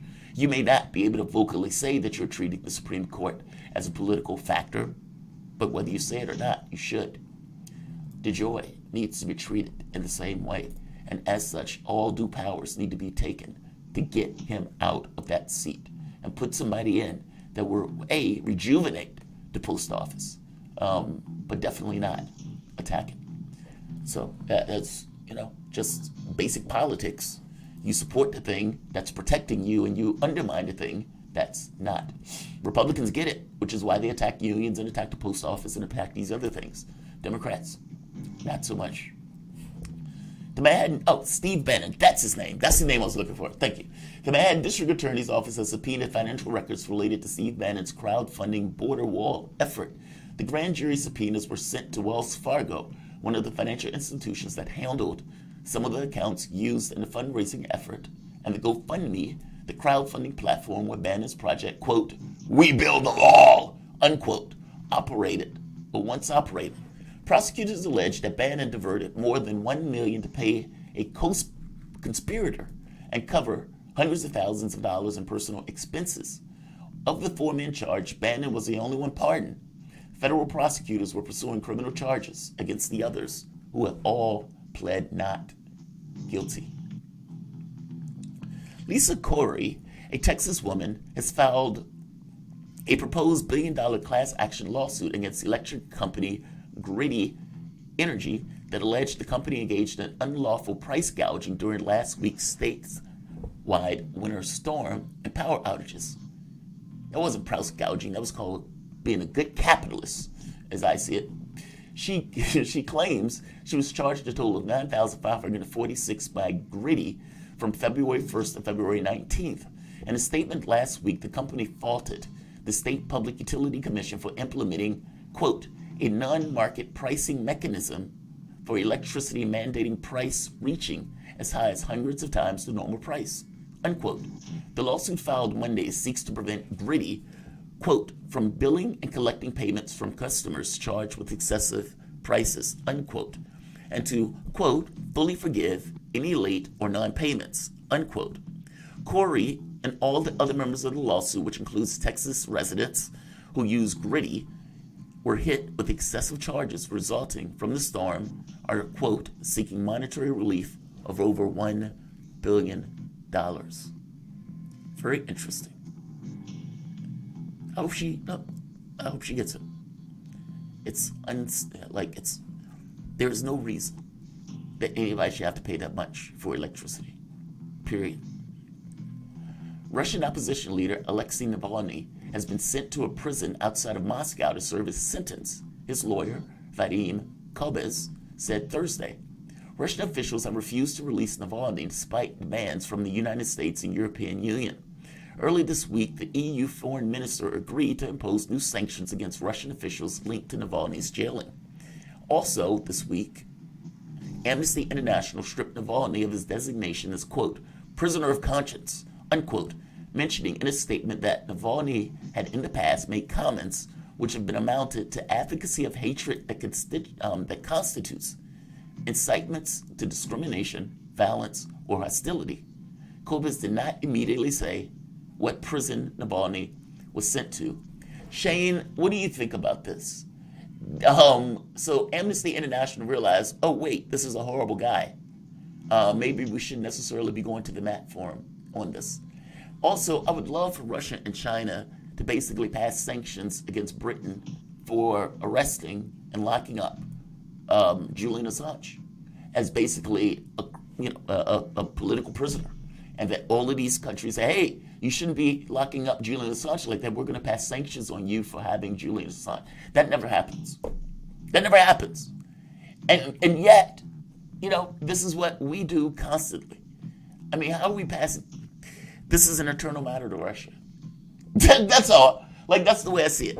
How do you see this? Am I, off on this? This just seems very strange, and this always seems one-sided in regards to the way this stuff happens. It is. That's not necessarily by design, but by necessity. We are using Navalny, Western intelligence agencies specifically, and the United States government, along with the British government, mainly, are using Navalny as a political tool to try to weaken Putin by presenting Navalny as a somewhat credible alternative, as an opposition figure who's continuously acted against Putin. And then when Navalny faces up to the crimes that he's committed, when he's charged for crimes he's committed in France, of course, our claim is he is being politically persecuted. I mean, we sort of could have foreseen and probably did foresee. Some people probably foresaw stuff going this way and said, okay, this is going to be a perfect opportunity to make this guy a political martyr. Let's get in on it. Let's try to cash in, and then maybe later, at some point, we can cash out, and this will weaken the Russian state. I don't think it's going to do so. I think it was their best shot, which it was a pretty damn weak shot. But that's my take. No, I think that take is perfectly legit. Let's do this. Those are your headlines. You're listening to Fault Lines with Thomas and Stranahan, and we will be back for a great conversation with the one and only John Kiriakou. Fault Lines. Want to talk? Get in touch with us at radio@sputniknews.com. So Sean, what do you want to talk about today? Well, Bob, that's easy. I want to talk about the need to stop the development of self-driving cars. Again, Sean, you're driving me nuts. I think the self-driving car thing's already out of the gate. No. It's never too late. See, now the leading experts in the field, just pick one, whichever one, leading experts have repeatedly warned us about the dangers of artificial intelligence. Look, I'm telling you, man, we have to stop the robots by any means necessary. I see what you did there. Yep. Tune into our show By Any Means Necessary daily from 2 to 4 p.m. Eastern Time on Radio Sputnik. And don't forget to call in at 3:20 p.m. to our studio number 202-521-1320. And if you miss us live, check us out on SputnikNews.com, Spreaker, iTunes, iHeartRadio, Spotify, or wherever you listen to podcasts to stay up to date on the latest political, social, and economic movements shaping the world around us.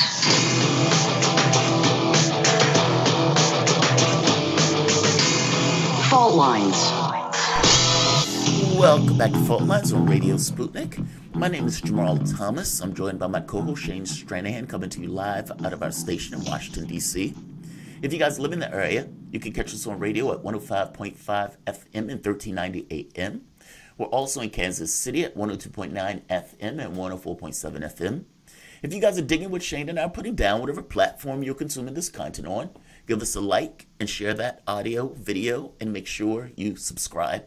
If you want to join in the conversation, you can send us a chat, a tweet, and of course, you can reach us by phone at 202-521-1320. That is 202-521-1320. Your engagement helps make this show what it is, so definitely don't be shy. There was an interesting news report that came out the other day that I thought was an extremely big deal, and my first question was, what does this mean? President Joe Biden, it was announced, was set to have a call with Saudi Arabia's King Salman ahead of the United States declassifying the U.S. intelligence report on the killing of Jamal Khashoggi. Now, the wild part about that call is that it is typically understood that his son, MBS, leads that country, if only by de facto or if it's understood that he's the leader of that country. So Joe Biden making the decision to speak to his dad and basically ignoring the son is a little strange, or at the very least was done intentionally.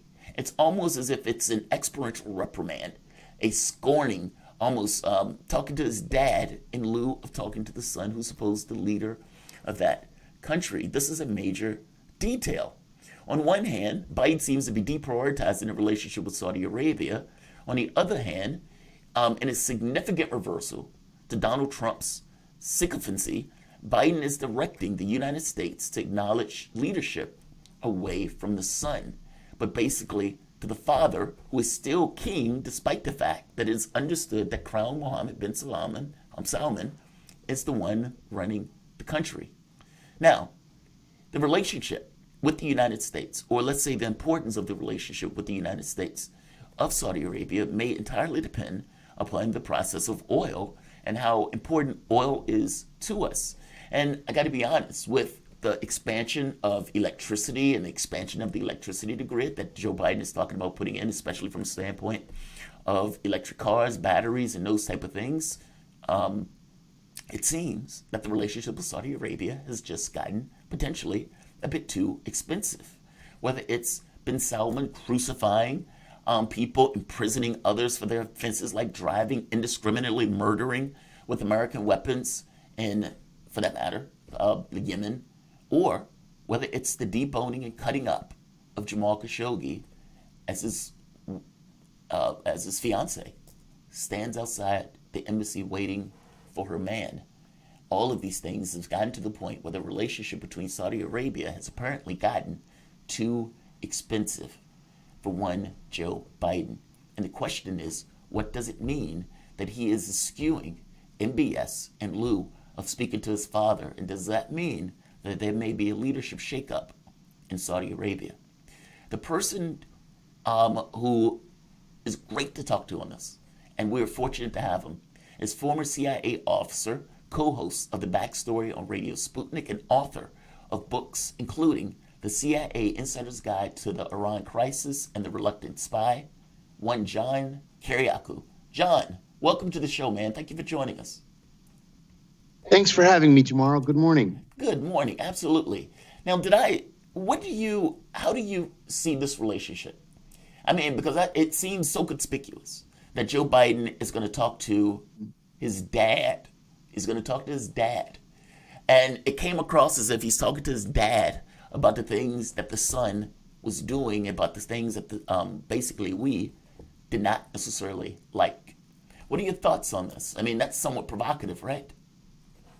It is. This is a very big deal for a couple of reasons. First of all, King Salman does not really run the day-to-day operations of Saudi Arabia. He's old, he's sick, and he's essentially delegated everything vis-a-vis government to his son, Mohammed bin Salman.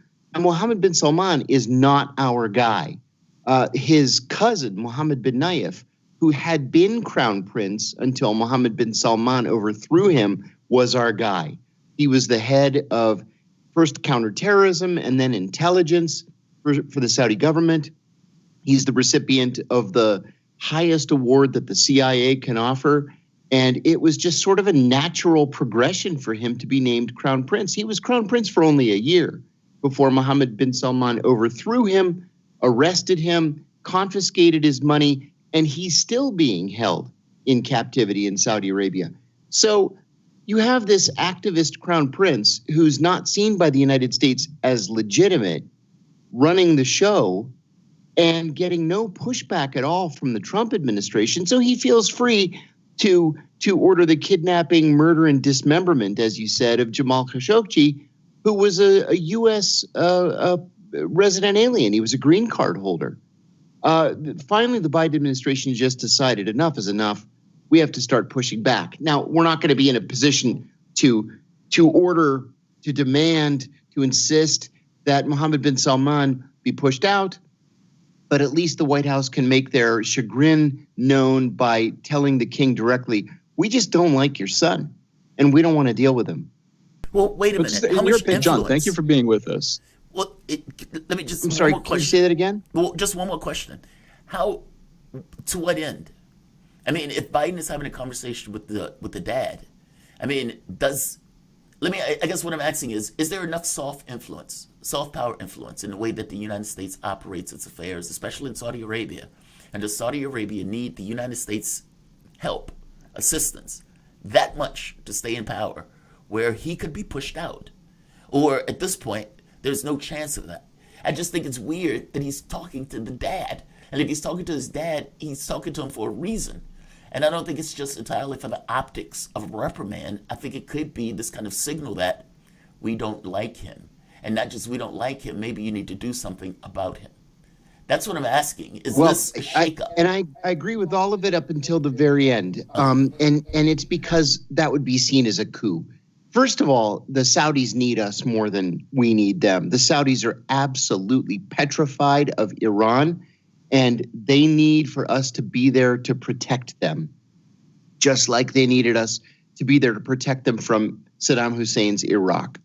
But how far do we want to push it? You know, if I were president, yeah, I would be tougher about it. And I would say Mohammed bin Salman has to go.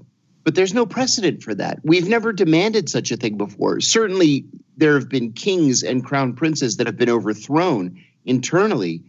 King Saud, who was the second king of Saudi Arabia, was overthrown in an internal coup where his brothers got together and said, look, you've got to go. And he moved first to Cairo and then to Rome, and he died in Rome. And then his brother, King Faisal, took over, Crown Prince Faisal. But that hasn't happened since 1965. We haven't seen anything like that in Saudi Arabia. And don't forget that Mohammed bin Salman is King Salman's favorite son. And I think that even if the president of the United States, the most important and most powerful ally that the Saudi government has, were to insist that Mohammed bin Salman go, I think the king would just try to wait Joe Biden out. I think that the king, that's the road too far, that they're just not going to do that. And that's not, like you're saying, as we were saying when we were covering this yesterday, he is the king's favorite son, like you just made clear. And Mohammed bin Salman has also led, Crown Prince Mohammed bin Salman has also led a number of new reform projects, including and most importantly, trying to pivot the country away from its dependence on oil, but also social and political reforms. But, his NEOM project is focused on a sort of more high-tech, futuristic vision of Saudi Arabia. I don't know how well that appeals domestically. I'm sure it gets some pushback on some grounds, but there are probably a lot of people who like the idea, okay, we're going to no longer be tied critically to the value of this one resource. We're going to expand. It'll be good for all of us. We can take some of the investments that we've been placing in the United States, our safe harbor for money, and maybe start to park some of that at home. I'm sure that's appealing for many. So despite the political tumult that he's faced at home, I'm sure that that vision appeals. And therefore, like you're saying, just as simply in terms of family paternalistic instincts, his dad doesn't want to push him out. He's leaning on him as the future of leadership in that country. I don't see that coming to pass. But how much do you think this is going to weaken Crown Prince Mohammed bin Salman once he actually comes into power, assuming that he does relatively soon, as his father is well into the later years of his life? John, do you think that this move from Biden will pretend some stuff on the Crown Prince's end, or how significant of a move do you think this will be for his reign, assuming he steps into it? I think it could pretend changes if presidents after Joe Biden maintain the same policy, which I think, frankly, is a wise policy. I think that Mohammed bin Salman really does have to be reined in. Remember, besides reforms like allowing women to drive, like developing high-tech cities, this new ridiculous high-tech city in the desert outside of Jeddah that's probably never going to be completed. You have to couple these with the Khashoggi assassination, with the war in Yemen, for example. And Saudi Arabia is unusual among the Gulf countries in that we're only discussing now in 2021 the idea of Saudi Arabia pivoting away from oil. All the other oil producers in the Gulf pivoted away from oil decades ago. Abu Dhabi and Kuwait, for example, make far more money from their investments than they do from the sale of oil. The Saudis are just getting with the program now, 30 and 40 years after everybody else began doing it. So, it's a shame, frankly, that Mohammed bin Salman came to power in the way that he did and has maintained power in the way that he did, because he otherwise could have been, I think, a good and effective leader. But he loves using violence to get his way. He's happy to kill some of his closest relatives. He's happy to launch attacks on neighboring countries that are unable to defend themselves. He's willing to try to provoke the Iranians and then just rely on us to bail him out. I gotta be honest, I think I disagree with you on this one. And I shouldn't disagree with you on this one because you would know it far better than I do. So I step into this very lightly. If I am Joe Biden, I don't care if that guy's his favorite son. Get rid of him.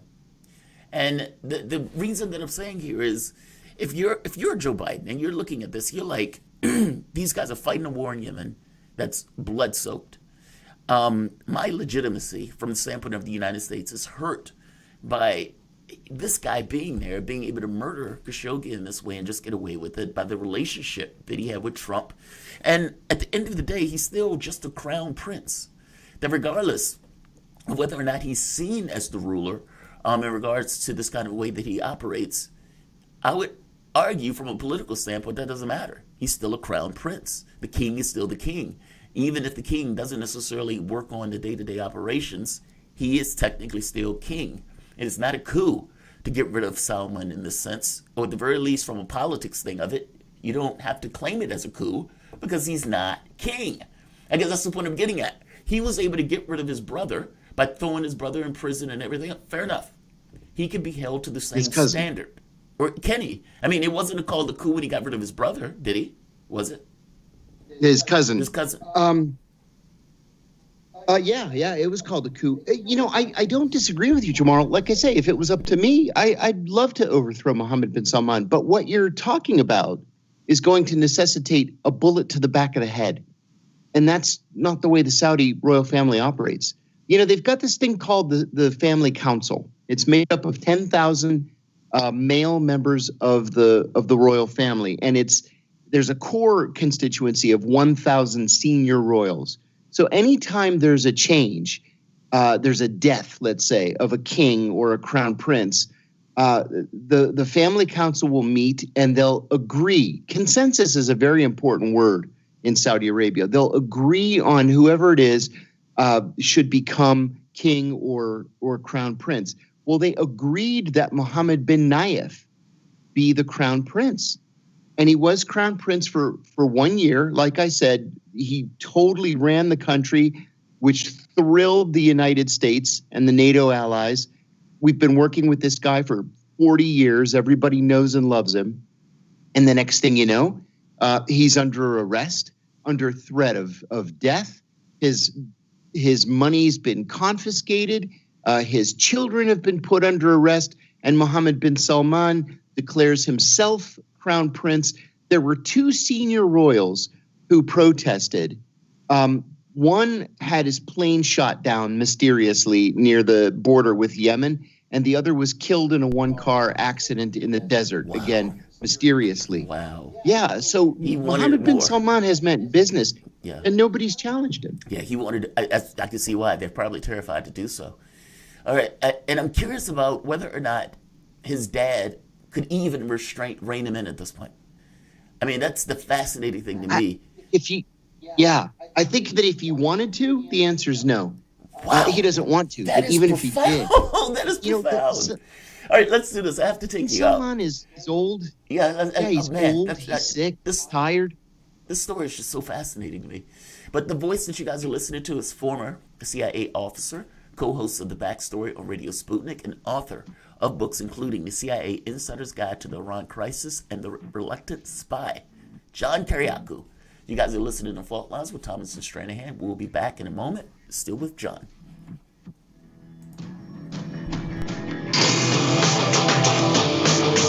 Fault Lines.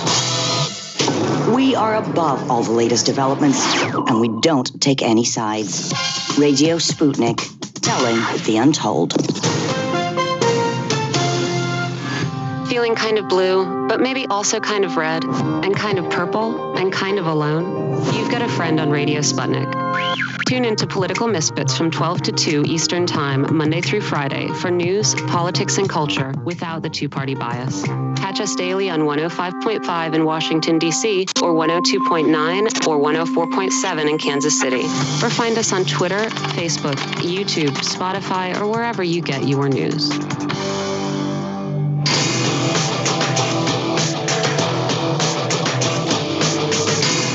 Fault Lines. Welcome back to Fault Lines on Radio Sputnik. My name is Jamarl Thomas. I'm joined by my co-host Shane Stranahan, coming to you live out of our station in Washington, D.C. Continuing to join us for a great conversation is one John Kiriakou. John Kiriakou is former CIA officer, co-host of The Backstory on Radio Sputnik, and author of the books including The CIA Insider's Guide to Iran Crisis and The Reluctant Spy. Yeah, John, I always enjoy having you on. It's always interesting conversations, and I always enjoy your insight on this stuff. You wrote a great article on Consortium News that I thought was on point. Donald Trump has a lot of failures, to put it mildly. But one of the things that you made the point that he did right was pushing for the passage of the Second Chance Pell Grant. Now, he pushed for this, signed it into law, and this basically lifts a 26-year ban on giving prisoners federal education aid. As I read through this, I thought to myself, not only is it a great idea, but the idea sets the precedent, or sets the sandbox truth, that if we invest in people, in general, we could cut down on the amount of crime, we can cut down on the amount of drug abuse, we can cut down on the amount of suicides, et cetera, et cetera, et cetera. Meaning, the program that invests in inmates lowers the recidivism rate. It ups the amount of competency. It ups the ability for these guys to be able to make a life for themselves. It's a positive almost across the board. This is something that we should have been pushing for before, and yet this is something that Donald Trump was able to get across the finish line. Talk about this program for me. It says the new program funnels tuition assistance to about 12,000 prisoners through 134 colleges and universities. This is a win. I mean, this is just a great plan. Crazy, right? Yeah. Please talk about the program for a bit. It is. You bet. So, as crazy as it sounds, this is a Donald Trump initiative, and it got no press, which is also just insane to me. What it is an extension of the well-known Pell Grant program. You know, I was a recipient of Pell Grants. Thousands and thousands of students across the country were the recipients of Pell Grants. I couldn't have gone to college without a Pell Grant. And so now Pell Grants are available to prisoners. Now, there are some strict rules. The rules are that the money has to be spent toward a degree. The degree has to be from one of 128 approved colleges and universities. And those colleges and universities have to provide placement assistance once the prisoner is released and completes his degree. And Jamarl, it's so successful so far that it's reduced recidivism something like 57%. At least that's what the early numbers are showing. So instead of having just, pissed off felons being released back to their neighborhoods where they committed their crimes, you've got college graduates being released from prison who have real skills and then have a university structure to help place them not just in jobs, but in careers. This is positively inspired, and I'm still amazed that it came from Donald Trump.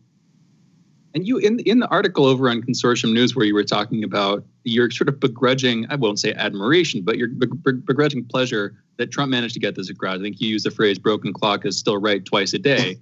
And the fact that you disagreed with him plenty, but you were certainly in agreement with his policy. In that article, you're talking about your personal experiences when you were serving time for blowing the whistle, for your whistleblowing. And how you request there were some people, some prisoners teaching classes which were entirely non-useful. I think there was like an art class, like a gardening class. A pedophile was teaching a gardening class. There was a history of Western film, I think, was the other one. And you were trying to teach a class and you didn't get the approval for it, even though the class we were planning to teach. Can you tell us about that? What would you have liked to teach? And generally, what did you take away from the fact that you weren't able to do it while these other more or less not as useful programs were going through? John? Well, one of the things that I said in the article was my first or second day in prison, I went to my case manager, I think is what his title was. And I said, look, I've got bachelor's and master's degrees, and I finished my PhD casework at UVA in international affairs. I'm happy to teach a class. And his response at a volume of 10 was, if I want you to teach an effing class, I'll ask you to teach an effing class. And he made me a janitor in the chapel. So I didn't teach any class. But like I said in the piece, there was a pedophile who taught a gardening class. There was a pedophile who taught a class called the History of Western Film, which was not the history of Western film. It was just a bunch of pedophiles sitting around talking about Westerns. And they were Westerns that were not in the prison video library. So they would just talk about these stupid movies from memory. There was one called Quantum Physics that had nothing to do with quantum physics. It was subtitled Homos and Chomos. So it was just a group of gay prisoners and pedophiles talking about how they've been wronged by the prison system. That's not a class. So there was literally nothing that you could take to try to better yourself. There were half a dozen different classes in crocheting and knitting. And there was one class it was called creative writing, but it was taught by a pedophile who had never published anything in his life. So when I saw that this measure had been passed into law and signed into law by Donald Trump, I mean, I was flabbergasted. It was such a positive move, a leap forward, that I felt like I had to write about it. You know, it seems like if we would have just invested in people in the beginning, we could have saved the prison time. We could have saved the expenses. Oh, my God, yes. I mean, like, that's basically what this program is saying. Hey, we put money into these inmates, and these inmates were able to get an education. And shockingly, they stopped being inmates the moment that they had some kind of attribute that they could contribute to the society. Like, we never accept that alienation could be a part of or a component of our society. And if you try to eliminate that alienation by, having people have jobs, there's a saying that all crime is rational to the people who are doing it and depending upon where they're doing it. And if you try to ferret out the things that incentivize that crime, that incentivize that drug abuse, that incentivize that bad behavior, then you have a much better society on the cheap in comparison to having to build prisons and jails and having to deal with the drug abuse and everything else. I mean, that's basically what this is making the point of. Yeah, this program should have been enacted a long time ago, and it should have been enacted before people got to the point of being put in prison. I'm curious, when you were in prison and you were noticing this stuff where the people had just these ridiculous classes and everything else, do you think it was an issue of spite? Do you think it was like, why did they organize it in that way? Like, what was the point in even having a class if you're going to have pedophiles teaching art? You know what I mean? Like, they had to know that these were fruitless and ridiculous classes that weren't necessarily going to have anything for them. And my response is going to sound angry, but it's true. And it's because the people in charge, the warden, the assistant wardens, the prison guards, by and large, they're just dum-dums. I mean, listen, to be an employee of the Bureau of Prisons, all you need is a GED or high school diploma and no felony convictions, period. That's it.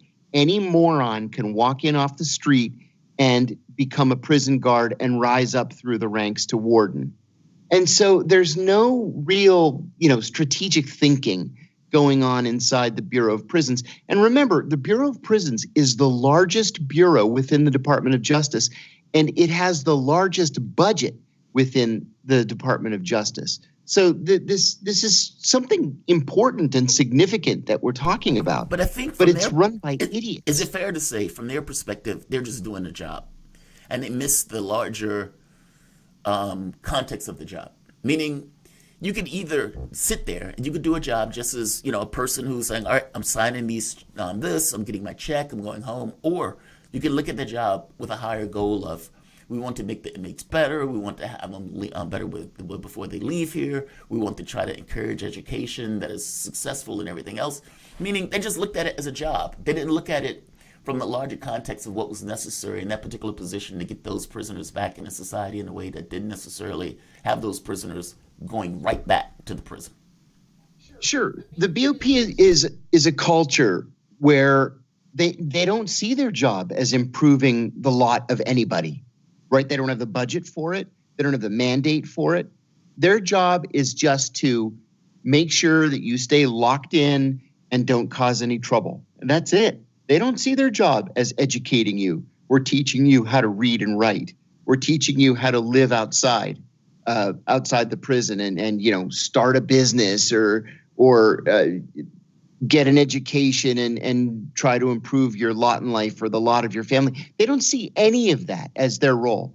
Their role is to be the jailer. That's it. Now, you can argue that that's because of how Congress has caused the BOP to be led, that there's no budget for that kind of thing. Or, my position is they just don't care. They don't care what happens to you. Their job is, once you walk out the door, their oversight of you ends. And they don't care if you go back to your neighborhood and start selling drugs again. They don't care if you come back to prison for a second prison term or a third or a fourth or whatever it is. They don't care. It's not a part of their mandate. Well, you know what? Now it actually is a part of their mandate.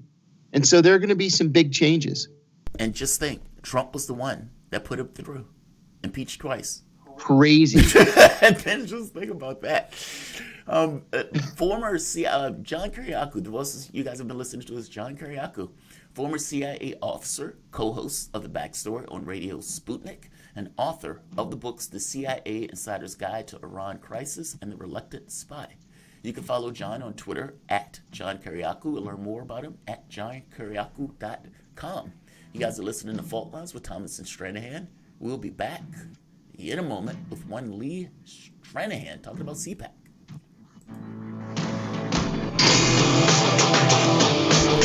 Fault Lines.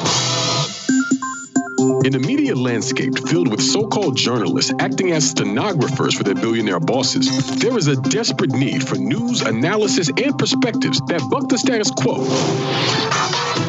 and get to the heart of how domestic and international events impact you and me, as well as showing how we can get involved in the struggle to change that status quo.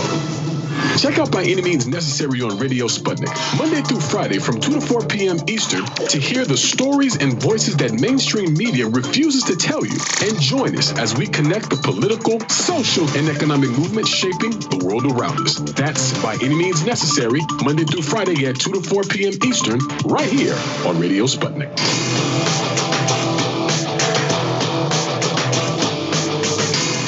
Fault Lines. And we're back. You're listening to Fault Lines with Thomas and Stranahan. And we are back with a story from the host of The Backstory. Following our last segment with John Kiriakou, we have back-to-back segments with both of the hosts. Joining us now is Lee Stranahan. Again, he is the host of The Backstory on Radio Sputnik. You can check that show out from 4 to 6 p.m. Eastern every Monday through Friday. Lee, thank you for joining us. We're talking about CPAC. I hear you're down in Orlando. How are you doing this morning, and how's the weather? It is warmer than South Dakota. That's what I will say. It was literally when I booked the ticket. I've heard it's a little warmer in South Dakota now, but about a week ago, it was 25 degrees below zero in South Dakota, and I checked. It was 85 degrees in Orlando, and that would mean, if I do my math correctly, it was literally 100 degrees hotter. Think about, just ponder that. That's 110. That's 100. If I'm doing my math correctly, it's 110 degrees hotter. That is crazy. That's a big swing. I hope you're adjusting all right. Let's talk about CPAC. Don't want to take too long on that, but I wanted to start out with that to give listeners the frame. You are in Orlando. That's the location of CPAC. The big news that came out this week, over the weekend actually, last weekend, was that Trump would be speaking there on Sunday. That's going to be his first public appearance. This leaves many wondering and speculating about how he will be received. The news has come out recently that former Vice President Mike Pence will not be attending the event. I'm guessing, of course, that is a show. I mean, there may be some genuine conviction there, but he's not going to be participating in the event in which Trump, his former president and enemy in the last days of their administration, will be speaking. How do you think? Part of the narrative here is that there is an ongoing GOP war as the political leadership tries to detach themselves from the legacy of Donald Trump and from his base, and they're going to have a hard time doing so. That is part of the narrative I've seen going around, and we've said that kind of thing on this show. How accurate do you think that is? How do you think Trump will be received by the audience this weekend and by the leadership there, Lee? Well, it's really no mystery about how he'll be, received here. Let me say, if there's a war, and like it or not, Donald Trump is winning. I'll explain that in a second. But when I say he's going to be received well, I didn't know Donald Trump was going to be here, but I would have bet money on it when I booked to come down to CPAC. I came to get a sense of where the Republicans are, where the party is, where the base is. But Orlando, in a lot of ways, specifically Orlando, Florida in general, obviously, because Trump lives here, Mar-a-Lago, it's unlike D.C., it's not shut down right now. I mean, when I'm down here in Orlando, for instance, you have to wear a mask when you go into a restaurant, but the restaurants are all open. You can eat at them. As soon as you get to the table, you take your mask off. So it's a very open place. I was out by the pool yesterday. I'm just rubbing that in. But I was out by the pool yesterday, and nobody was in a mask, right? Everybody in the hotel's in a mask. So, but it's not a surprise because when Donald Trump kicked off his campaign in 2018, I believe, it could have been 2019, but a couple of years ago, he did it right here in Orlando, not where he is now, but just, about 15 minutes away in downtown Orlando. We're right now on what's called iDrive, and which is another tour. It's a touristy area, but very convention friendly. And Donald Trump kicked off his thing here, and he's very popular here. He and, by the way, Mike Pence absolutely filled the stadium here. Now, why do I say he's winning? And the reason I say he's winning, let's go over some numbers. First off, he's going to be received extremely well. If he just came out and waved and sang the national anthem, he'd get a standing ovation. He doesn't have to do anything. So it's a hometown crowd. It's a hometown crowd that likes him. CPAC has been very good to Trump over the years. But let's look at the metrics. One of the things that's interesting is the theme is like, I forget what they're doing. It's like Open America, something like, I forget the exact phrasing that they're using. But it's like, unshut down America or something. But they're actually shutting down a lot of people. Mitt Romney has been told he's not welcome at CPAC. So that's one little measure of things. As you say, Mike Pence isn't going to be here. Some of the people who are here are absolutely, people are still playing for number 2 right now. I'm talking about people like South Dakota's Governor Kristi Noem, who I guarantee you is going to be received very popularly here. She's very well liked among the base. The governor of Florida, Ron DeSantis, is also one of those people who's not taking on Trump, but it's almost like they're auditioning to be his VP. Even people like Mike Pompeo, who clearly wants to be president, it's obvious he wants it. I don't think he's going to come out and go right after Trump. And the other thing I would look at is Mitch McConnell. There's a lot of animosity between McConnell and Trump, but he came out in an interview recently and said that he would openly, enthusiastically support Donald Trump in 2024. So I've said it before, Donald Trump is not just the dominant in GOP politics, but I would argue, actually, I think he's the dominant figure, again, like him or not, in American politics. He's the person with the most juice, the most power, who people are most interested in. So this is going to be a very, very big event on Sunday. Very, very big event. I think Republicans are interested in him. I don't know if the American public is. And I look, I agree with you. I think the Republican Party has, let's say, things to work out every bit as much, if not more so, than the Democratic Party. If you would have asked me a few years ago, I would have said the issue is the Democratic Civil War. But at this point, no, I think it's Republican Civil War. When Cheney gets out there and basically they ask should Trump speak at CPAC, she says no. McCarthy, the one who was screaming at Trump, do you know who the F I am? It basically says yes, he should be speaking there despite his disagreements with Trump. Like you said, McConnell, all of these guys, I think their issue is they want to dance between the raindrops. They don't want to support Trump. They don't particularly like Trump all that much. By the same token, they know if they go against them, they're going to lose support. I suspect that's why Ted Cruz was basically backing this notion of an election challenge. And I think that's why many of the other ones don't say anything against them. I agree with you. From the standpoint of forcing American politics, I'm not quite sure. Where do you think this breaks down? I mean, the Liz Cheneys of the world, or the Mitt Romneys of the world, or for that matter, the Mitch McConnells of the world. Do you think they can pull the party from the brink? Or do you think at this point, no, the party is with Trump on this, at the very least the majority?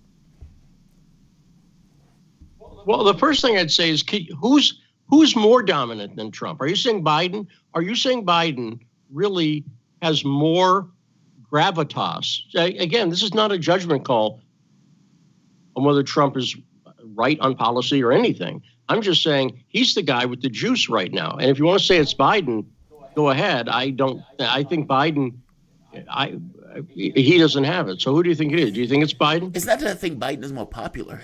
I think Biden just beat Trump in an election. I'm saying that Trump, at some level, is a disgraced political figure. And even though he may be extremely popular on the right, I don't think the predominance of the American public loves his brand of politics. That's all. Like, if you're asking me, is there anybody more dominant that can bring individuals to their side, then yeah, you're probably right. That may be Trump. If you're asking me, could Trump win an election using that, I'm going to say no. So I agree with you, but we're a few years off from an election. That's what I'm saying. I'm not even saying I think he could win an election in 2024. I'm just saying right now, and I agree with you. He's the guy everybody's watching right now. Whatever element there is about him, he's still got. And it's honestly easier to oppose something than to rule. Yes. Ruling requires making decisions and doing things. And Donald Trump being able to stand on the sidelines and show spitballs. Now, I think this is going to be crucial. Trump is going to be Trump. So what I think he should do strategically is surprise people. Now, I don't think he's going to surprise people. Surprising people, and he's done pretty well not surprising people, but surprising people would be focusing on 2022, not 2024, and saying, my goal as Donald Trump is to help Republicans win back the House in the next 2 years. Wait, and that's what my focus is. Is that his goal? Like, is he going to start another party in order to, let's say, repudiate or go after certain Republicans that he's angry about? Because look, I think Trump was bitter. I think he looked at it as the Republicans didn't back him up in his whatever his plight to try to regain power or to keep power, and that when those people ransacked the Capitol, that he was satisfied by that. The question becomes how far does that go? Do you think he's going to start his own party in order to kind of chop down Republicans that he feel didn't necessarily back him, or is he just going to back certain Republicans and go after others? What do you think he's going to do here? Because I agree with you. 2022 would be far more interesting if he got involved in that aspect of the politics. Well, I think he's shown his hand already, actually. I think he's shown he's not going to start another party. I think there was talk about that. But I think by being at CPAC and by the things you're seeing from McConnell, that McConnell thing is very important because I don't think McConnell likes Trump. But he said, if he's the nominee, I'll enthusiastically support him.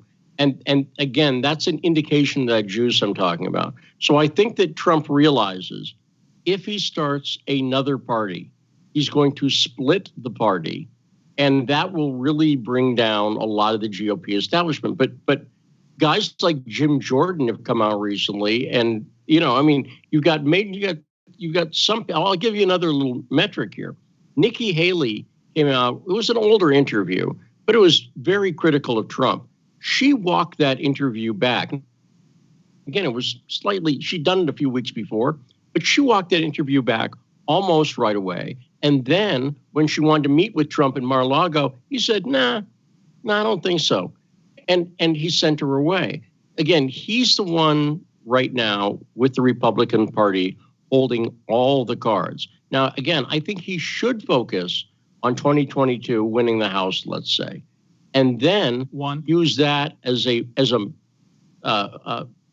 way to see how that translates into actual political power. If he tried to use his power as a campaigner for 2022 and he's incapable of doing it, that sends him a sign, you know what, you're not going to have an easy time in 24. Yeah. If he's able to do it, then he goes into 24 looking like a winner. Now, I don't think he's going to do that. I think what he's going to do is say he won. We're going to have to cut you here just because we're coming to the break. But look, I think I agree with that. The 2022 and 2024, it shows a power that he still has it, basically, if he can get people elected versus not.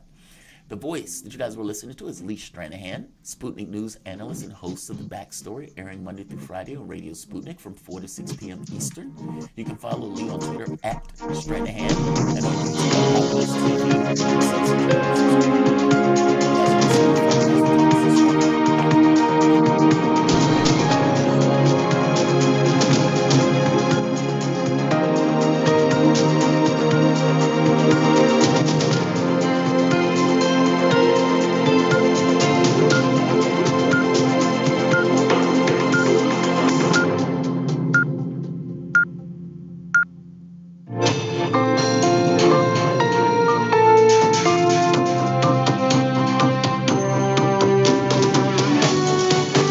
Listening to Radio Sputnik.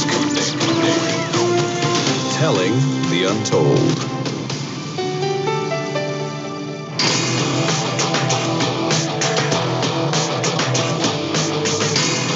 Fault lines.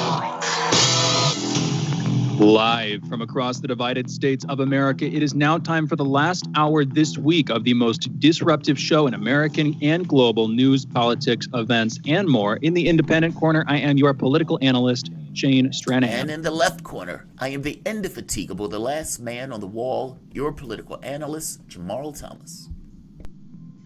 And together, we are Fault Lines with Thomas and Stranahan. All right, let's get into the headlines. Hope everybody's morning continues to go well. First up, in the most important news of the day, Lady Gaga's dogs. I'm just kidding. But if you're following the news, you know what I'm talking about. That's taking it. Her dogs were kidnapped. Anyway, that's so wrong. I'm just screwing with you. Let's get into COVID news here. At least 2,465 new coronavirus deaths and 77,804 new cases were reported in the United States yesterday. Over the past week, there's been an average of 69,450 cases per day. That is a drop of 32% from the average 2 weeks earlier. As of this morning, more than 28,431,000 people in the United States have been infected with the coronavirus, and just over 508,000 have died from it. Bahrain authorized Johnson & Johnson's new single-dose coronavirus vaccine for emergency use on Thursday. The move makes Bahrain's health regulatory authority the first in the world to authorize the Johnson & Johnson vaccine for general use. Bahrain has logged almost 120,000 coronavirus infections and 437 deaths. It is unclear when doses would be delivered to the country, which already offers vaccines by state-backed Chinese firm Sinopharm, Pfizer-BioNTech, and Oxford AstraZeneca, as well as Russia's Sputnik V vaccine to its roughly 2 million residents. In national political news, we were just talking about this with Lee Stranahan, host of The Backstory on Radio Sputnik. CPAC is this weekend. Day one of the Conservative Political Action Conference will include speeches from Senators Tom Cotton, Ted Cruz, Rick Scott, and others. Rick Scott, who is the chairman of the National Republican Senatorial Committee, will speak on Friday. He released a video this week declaring that the Republican Civil War is canceled and rallying opposition to Biden. Trump is slated to be the final major speaker of the conference on Sunday afternoon. Former Vice President Mike Pence will not be at the conference, a decision which Matt Schlapp, the chairman of the American Conservative Union, has called a mistake. And by the way, The theme for this year's event is America Uncanceled. And I'm sure they're talking about, undoing lockdowns, reopening the country, that thing, undoubtedly pushing for that at a much faster pace than the Biden administration will be. I'm guessing that will be one of their key points of opposition to him, not just at this year's event, but also in the year and potentially years to come. But, it also has overtures of fighting back against political correctness, that kind of thing, which, again, I'm sure will also be one of their main tactics and a valid one against the Biden administration. But we can come back to that as the year wears on. The Manhattan District Attorney's Office has taken possession of former President Donald Trump's tax returns and a wealth of other financial data deemed central to prosecutors' ongoing criminal case against the former president. The transfer involving millions of pages of records occurred on Monday after the U.S. Supreme Court rejected the former president's last-ditch bid to shield his information from the district attorney, Cyrus R. Vance Jr. Vance's investigators are currently evaluating whether the values of property assets in the Trump Organization portfolio were manipulated to gain tax advantages or favorable loans and insurance rates under false pretenses. This is just one of many investigations and charges brought against the former president. Meanwhile, President Biden on Wednesday announced 3 nominees to fill vacant seats on the Postal Service's Board of Governors. The announcement came on the same day that the House Committee on Oversight and Reform held a hearing on how to address the post office's widespread service and financial problems.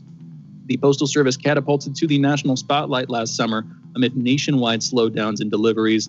And Louis DeJoy, who has served as Postmaster General since last year, testified on court this Wednesday to discuss those problems. The delays last year prompted a slew of lawsuits that forced the Postal Service to temporarily postpone planned operational changes.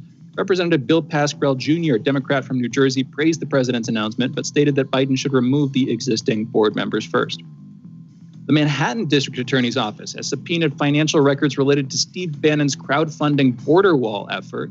The grand jury subpoenas were sent to Wells Fargo, one of the financial institutions that handled some of the accounts used in the fundraising effort, and to GoFundMe. That's the crowdfunding platform where Bannon's project, We Build the Wall, was once operated. Prosecutors alleged Bannon diverted more than $1 million to pay a co-conspirator and cover hundreds of thousands of dollars in personal expenses. Of the 4 men charged, Bannon was the only one pardoned. Federal prosecutors are still pursuing criminal charges against the others who have all pled not guilty. Lisa Corey, a Texas woman, has filed a proposed billion-dollar class action lawsuit against electric company Griddy Energy that alleges the company engaged in unlawful price gouging during last week's statewide winter storm and power outages. She claims she was charged a total of $9,546 by Griddy from February 1st to February 19th. In a statement last week, the company faulted the State Public Utility Commission for implementing a, quote, non-market pricing mechanism for electricity, mandating prices reaching as high as hundreds of times normal prices, end quote. We'll come back to that after this headline, then I want to turn to you on it, Jamarl, too. The lawsuit filed by Corey on Monday seeks to prevent Griddy from, quote, billing and collecting payments from customers charged with excessive prices, end quote, and to fully forgive any late or non-payments.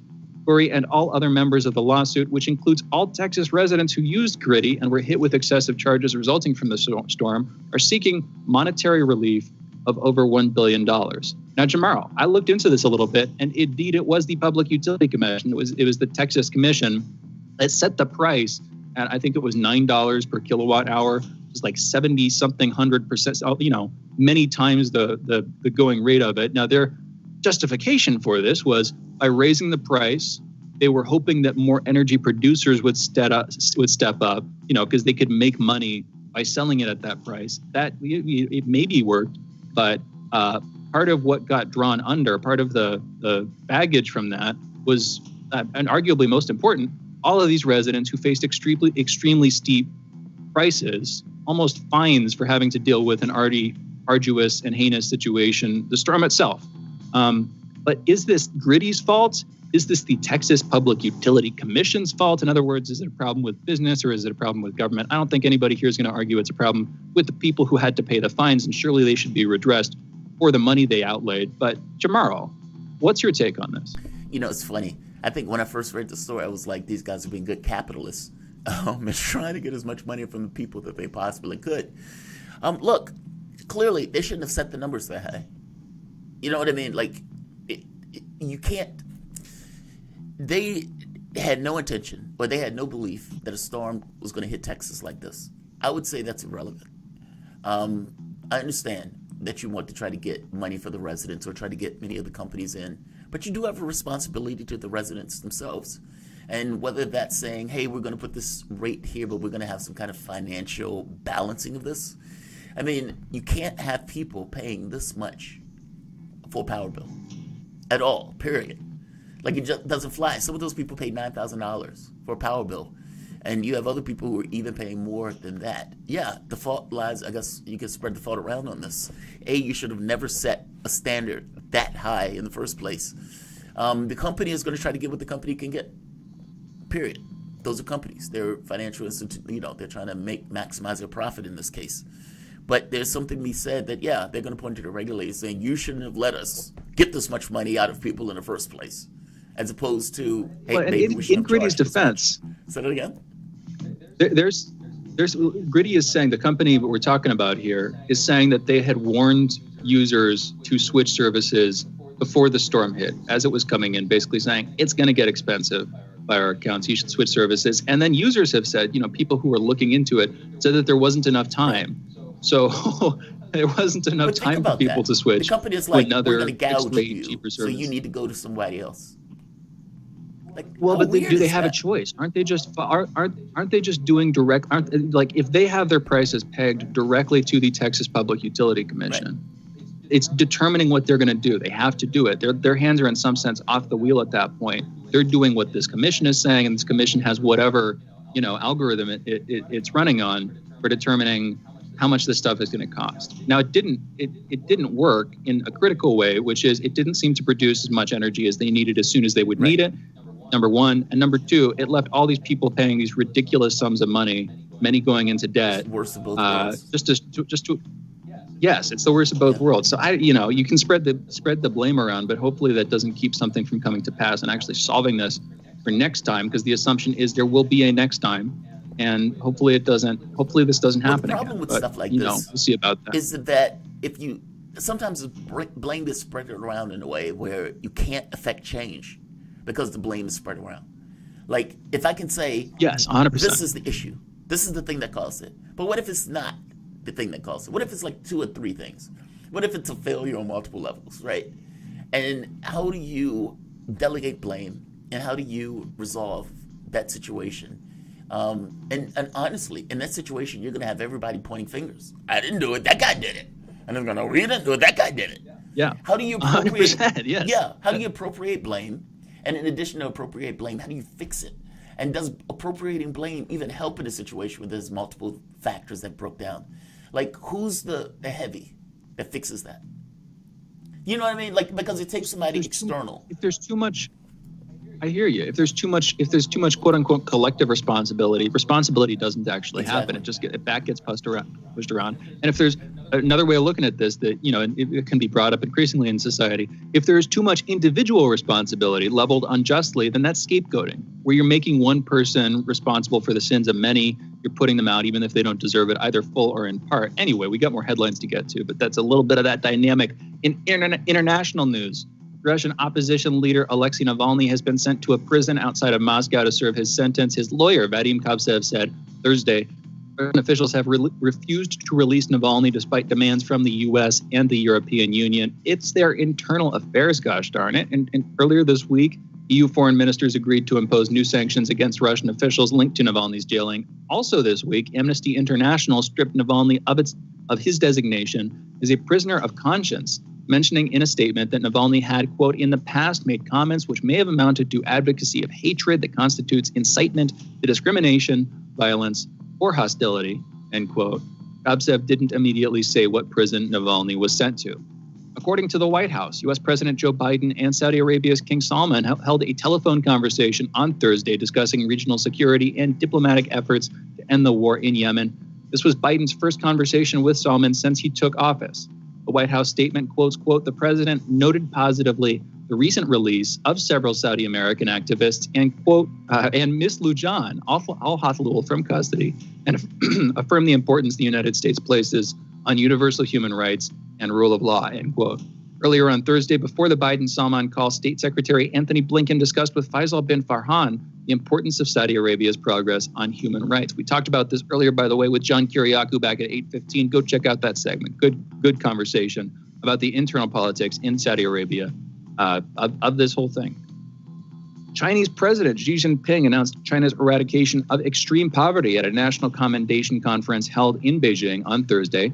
In a statement, Xi claimed, quote, "The country has created a China example of poverty reduction and made great contributions to global poverty alleviation," end quote. He also goes on to note that China met the poverty eradication target set in the United Nations 2030 Agenda for Sustainable Development 10 years ahead of schedule. And according to the World Bank's International Poverty Line, the number of Chinese people lifted out of poverty over the past 40 years accounts for more than 70% of the global total. And we had another conversation about this, by the way, earlier on in the show. This was at 7:45 Eastern with Danny Haifong. We were talking in depth about the measures they use for this, whether or not this is quote unquote propaganda. The answer, at least according to that conversation, was no, it's not. This was a real effort with real success. But you can go back out and check out that interview, 7:45 with Danny Haifong on this exact topic. In Iran on Thursday, the U.S. Department of Defense confirmed that the U.S. had carried out an airstrike against Iran-backed military assets on Syrian territory, saying that airstrikes were conducted in response to recent attacks in Iraq. This was Biden's first airstrike, my first airstrike for Biden. According to the DoD statement, multiple facilities that have been used by militant groups were destroyed. The single strike targeted, quote, "a cluster of buildings and was believed to have killed up to a handful of people," end quote. On February 15th, about a dozen rockets targeted Erbil Air Base in Iraqi Kurdistan, killing a civilian military contractor and injuring 9 others. Responsibility for the attack was reportedly claimed by a Shiite militant group.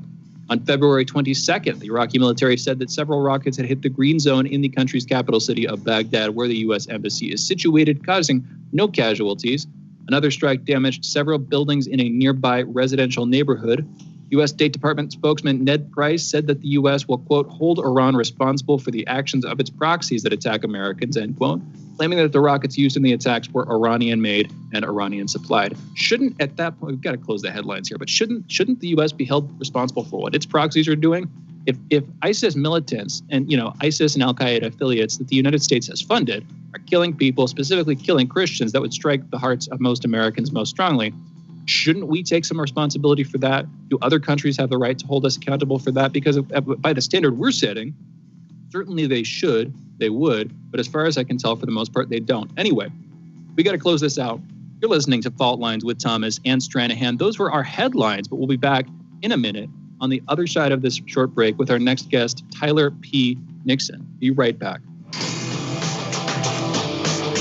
Fault Lines. 24 hours a day, 7 days a week. We give you the most essential information out there. Radio Sputnik, telling the untold. What do we want? News, politics, and culture. When do we want it? Wait, we weren't finished. News, politics, and culture without the red and blue spin. Okay, so now when do you want it? Daily from noon to 2 p.m. Eastern Time. Okay, satisfied now? Never. Tune in to Political Misfits on 105.5 FM in Washington, D.C. and on 102.9 and 104.7 FM in Kansas City, Missouri. Daily for our analytical fix. Don't surrender.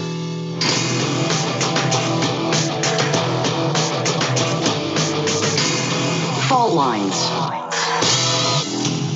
And we are back. You're listening to Fault Lines with Thomas and Stranahan, and we are joined by Tyler P. Nixon. He's an archivist, activist, technologist, and legal counsel to Roger Stone. And we're revisiting a conversation we had only about 20 minutes ago with Lee Stranahan, former host of the show, current host of The Backstory on Radio Sputnik, who is right now in Orlando attending CPAC. Anyway, we were talking about the prospect of a GOP civil war and claims that civil war has now ended. To continue that conversation, to talk about the details of GOP infighting and how much infighting there actually is, we're again joined by Tyler. Tyler, thank you for joining us this morning. How are you doing? I'm doing well. It's good to be with you. I was just in Florida actually for the last week and got back 2 days ago. So I decided to skip CPAC this year. That'll be it should be an interesting event. If you would have been there, what Lee was telling us was, Trump's first public appearance, he's going to get a lot of support. There's going to be a lot of stuff going on. But on the other hand, it's probably a little bit more sane of you to stay away from all that. There's going to be a lot of hubbub, I'm sure. Let's talk about this. Liz Cheney and Kevin McCarthy recently got into a spat publicly when they were being questioned about whether or not Trump should be allowed to speak at CPAC. And interestingly, Kevin McCarthy, who had a contentious phone call on January 6th with Trump, who the F do you think I am, I think is the quote, when he was calling for Trump to pull the rioters, the insurrectionaries, whatever you want to call them, from the Capitol building. Anyway, Kevin McCarthy is defending Trump's appearance at CPAC. Meanwhile, Representative Liz Cheney, is saying, no, I don't believe that he should be playing a role in the future of the party or the country. That's the quote. This can be seen as some hint of GOP infighting. But what Lee was telling us and what I want to hear from you, Juan, in your opinion, is this real, or is the Republican Party continuously solidified behind President Trump against all odds after he just came under the second impeachment of a president in history after, what happened on January 6th? How much support do you think he has? Is there a real civil war going on here, or is that just talk in the establishment media? Tyler, what's your take? Well, I don't think there's a civil war. I think there's let's just say that Representative Liz Cheney represents Liz Cheney, and that's it. I think what you have are the vestiges, the sort of leftovers of the neocon era that practically destroyed the Republican Party and cost us trillions of dollars, poured into the sands of the Middle East, and still continues to this day, enriched all of Liz's wonderful father, the war criminal himself, Darth Cheney's buddies, and companies like the Carlyle Group and others in the defense industry, and of course the oil interests. Look, this is not. If it's civil war, it's been over for 3.5 years because. Adam Kinzinger, Liz Cheney, I don't know, maybe 2 or 3 other representatives out of I'm just shocked, frankly, that she was retained as the House Republican Conference chair. Their ideas, their way of doing things. To reject Trump is to just, at this point, to alienate probably not just 80 or 85, but probably 90 to 95% of the Republican Party's base, and the other 5 to 6, 10% are not even really. They're rhinos at best, and they're people that, frankly, if this needs to happen, look, we're not about purges. We want to be the big tent party, but at the same time, we have enough. We have our hands full with the Democratic Party turning into a fascist juggernaut, literally, and not even figuratively. The things they are proposing to do, the rhetoric they're using and the legislation they're introducing is shocking and frightening, frankly, to anybody who believes in the continuation and survival of a republic, where we elect Democrat representatives, we elect representatives by democratic means. The Democrat Party clearly has no interest in that anymore. They're just going to grab whatever they can, however they can, and frankly, Cheney and her ilk. And they're, firing inside the tent at other Republicans, particularly President Trump, who I think did nothing wrong and has been pilloried and lambasted and mercilessly defamed by the most, the really despicable group of leftists that run the party in power now. She just might as well. She should just leave the Republican Party and go to her natural home in the war party, in the the overseas intervention party, in the militarism party, in the big government party, which is not the Republican Party anymore. I think that is the Republican Party. That's an astonishing argument that you've made here. The fascist party. Look, I agree with you that the Democratic Party in this cancel culture and what they are started to do in regards to trying to shut down speech, be it on internet, be it on social media, for that matter, even in news and everything else. But let's be clear. It was Trump that tried a failed push attempt of the United States government. Trump was the one who tried to knock it over. That's just nonsense. That's nonsense. Donald Trump was going to Raffensperger trying to get him to do things that are illegal. Trump tried to get a protest. Mike Pence to do things that were illegal.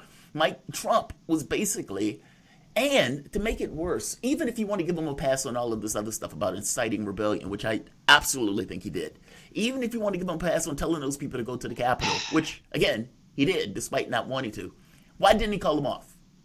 When McCarthy is screaming blatant murder, that your supporters are out here screaming Trump, Trump, Trump as people are dying and as cops are being put into the hospital, Trump was satisfied with it. He was self-satisfied. He was anger, bitter, and vindictive that those people wouldn't back him, those Republicans. And he was perfectly okay with those Republicans taking the brunt of that group. That's the reality of it.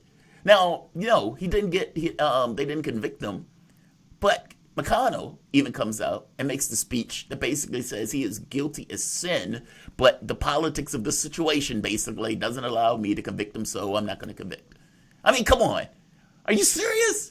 Are you really going to absolve him of blame across the board in this way?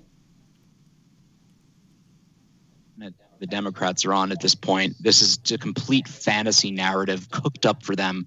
Cooked up by them. I'm not a Democrat. I'm not even a Democrat. I'm not a Democrat. And I agree with this narrative. Well, I'm not accusing you of being a Democrat. No, I'm making a point just saying that this is not specifically a Democrat narrative. To me, these are physical matter reality things that Donald Trump did that objectively, looking at this, you can come to a conclusion that he is guilty as sin, or at the very least culpable in what took place in the Capitol. Sure, if you live in a fantasy world. I mean, look, Trump had one thing. He said one thing about the Democrats, which I've concurred with and probably said at one point myself. There's two things about the Democrats. They hang together and they're vicious. And that's really where it's at. Call off this riot. First of all, there were hundreds of thousands of people there who were gassed and pushed back and treated like, treated as though they were some sort of threat when they were just there to literally have a protest. Hundreds of cops were put into the which is in the First Amendment. Last I checked, but the Democrats are busy trying to cancel that out too, along with everything else they installed this insane by those random people who were just there to protest. Hundreds of cops were put into the hospital. Why were they put into the hospital? Let's talk about, since everything's true about this narrative, what about the cop who was supposedly bludgeoned to death with a fire extinguisher, who they won't release now? The true cause of his death, his mother is saying, I don't even know how he died, and she's a Trump supporter, and so was the cop. I never made the argument that everything is true. Disgusting pack of lies. Tyler, I've never made the argument that everything is true. I never made that argument. I'm making the argument that there were a lot of cops that were out there fighting with various people that got put into the hospital over it, that several people died. I didn't attest to any of that. I'm just making the point that clearly, objective reality, a large number of people sieged the Capitol screaming, Trump, Trump, Trump. And when the president, who has a philosophical, ethical, moral, and legal responsibility to call those people off and defend the Constitution, he didn't do it. He watched, self-satisfied with the number of people that were basically sieging that Capitol because he thought the Republicans didn't back him up in this nonsense about him winning in a landslide. That's the reality of this event, Tyler. That's not propaganda. You can watch the video and see it. That's the fantasy narrative. The insurrection was occurring inside with the stampeding of a fraudulent election when there were serious, and there remain serious issues of the validity and transparency of the election. Look, I don't know what to tell you. Trump doesn't control people. Democrats have their shock troops and their indoctrinated drones who go out and repeat and parrot the narrative. They're the ones who gave us 3.5 years of a bald-faced lie over and over and over, day after day about Donald Trump. So I'm sorry. You know what? Suddenly they're credible. Suddenly their fantasy narrative that they can cash in on, and that their typical brazen, crass opportunism, can't run fast enough and far enough with as they lie about a cop. I agree with you on the Russiagate stuff, 1,000%. And I was on this channel defending Trump for that. Not even just on Fault Lines, on my own channel, defending Trump, saying this is nonsense, this is ludicrous. They're trying to use this in order to get past the point that they basically failed miserably to Donald Trump. And on top of that, the first impeachment, I was here screaming, this is nonsense. You're basically impeaching him for something for Joe Biden, got on the stage and screamed about. So I haven't been unfair to him on this point. Let's hear this, though, because I want to get to the Republican war. Let's play this clip between Cheney and McCarthy, because I do think there's something brewing here between the two sides that I want to talk about. Let's play the clip.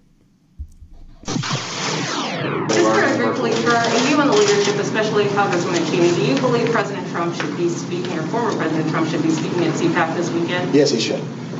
Congresswoman Cheney? That's up to CPAC. I've been clear in my views about President Trump and the extent to which following January 6th, I don't believe that he should be playing a role in the future of the party or the country. On that high note. Now, personally, I actually do think there's something here. But I agree with Lee, and I think I agree with you on this. If there was a war in the Republican Party, the other party lost. This is Trump's party. And the fact that McCarthy is sitting here saying, yeah, Donald Trump should be here, despite the fact that he was on the phone screaming at him. You have Mitch McConnell, who basically, like Lee said, he'd back him up despite the fact that he thought Trump was guilty of impeachment. And I think you're going to have many of the other Republicans that may have some feelings against Trump but would never say it. And that's indicative of power, especially in the context of the Republican Party. You don't believe there's a war. Or do you believe there's a war brewing here? Or do you believe that, look, if there is something brewing here, it doesn't really matter because at the end of the day, the other team lost? Well, I think it's going to, first of all, again, the Republican Party has left the neoconservative, militarist, global, the globaloni peddlers behind with the Bush-Cheney failed administration. And that's where it's going to remain. We're not going to be sucked into this again. I mean, the Rand Paul, the Pauls have prevailed in the party, and they are the dominant voice because it's just untenable. All it does, I mean, the Democrats basically, they were doves up until. Let's put it this way: they were traditionally doves in the Vietnam era. Before that, they started every war in the 20th century, basically, and then the Republicans had to come in and clean it up for them. Bush started a war with, all this 9/11 fervor and, unanimity. And then the Democrats, of course, saw this as their opportunity to take down Bush, take down the Republican Party. And as soon as Bush was gone, it was back to business. Drones striking American citizens. Obama was just as bad, if not worse. And look, I mean, this is something the Republicans internally have said it's not us anymore. And frankly, we're not going back to that era of the Bush-Cheney militarism and interventionism and overseas ulterior motive satisfaction. And so, look, that's just the way it is. That's the feeling, the sentiment amongst, because you know what? The Republicans actually care about the troops. I know it sounds great.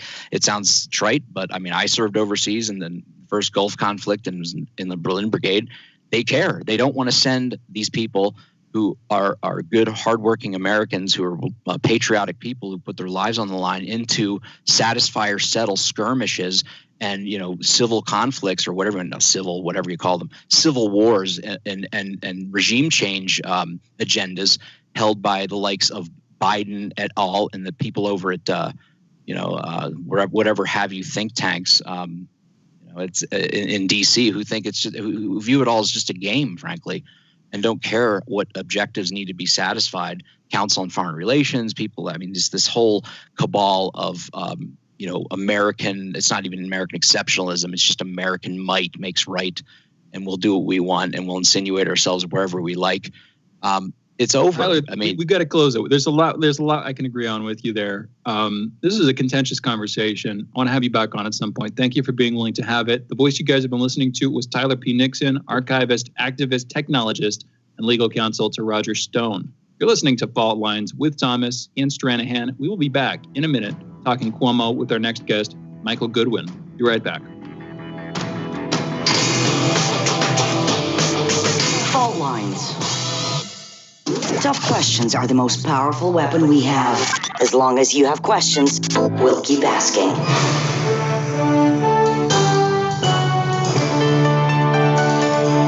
Radio Sputnik. Telling the untold. Great shot. Even better. Let's get one more, just to be sure. Are you a young photographer the world needs to know? Bring your images to more eyes through the Andre Stenin contest. Open to both artists and photojournalists, there are dozens of categories to enter and compete for a share of serious prize money. And, more importantly, international recognition of your work. Learn more about how to enter at stenincontest.com. Point, shoot, win.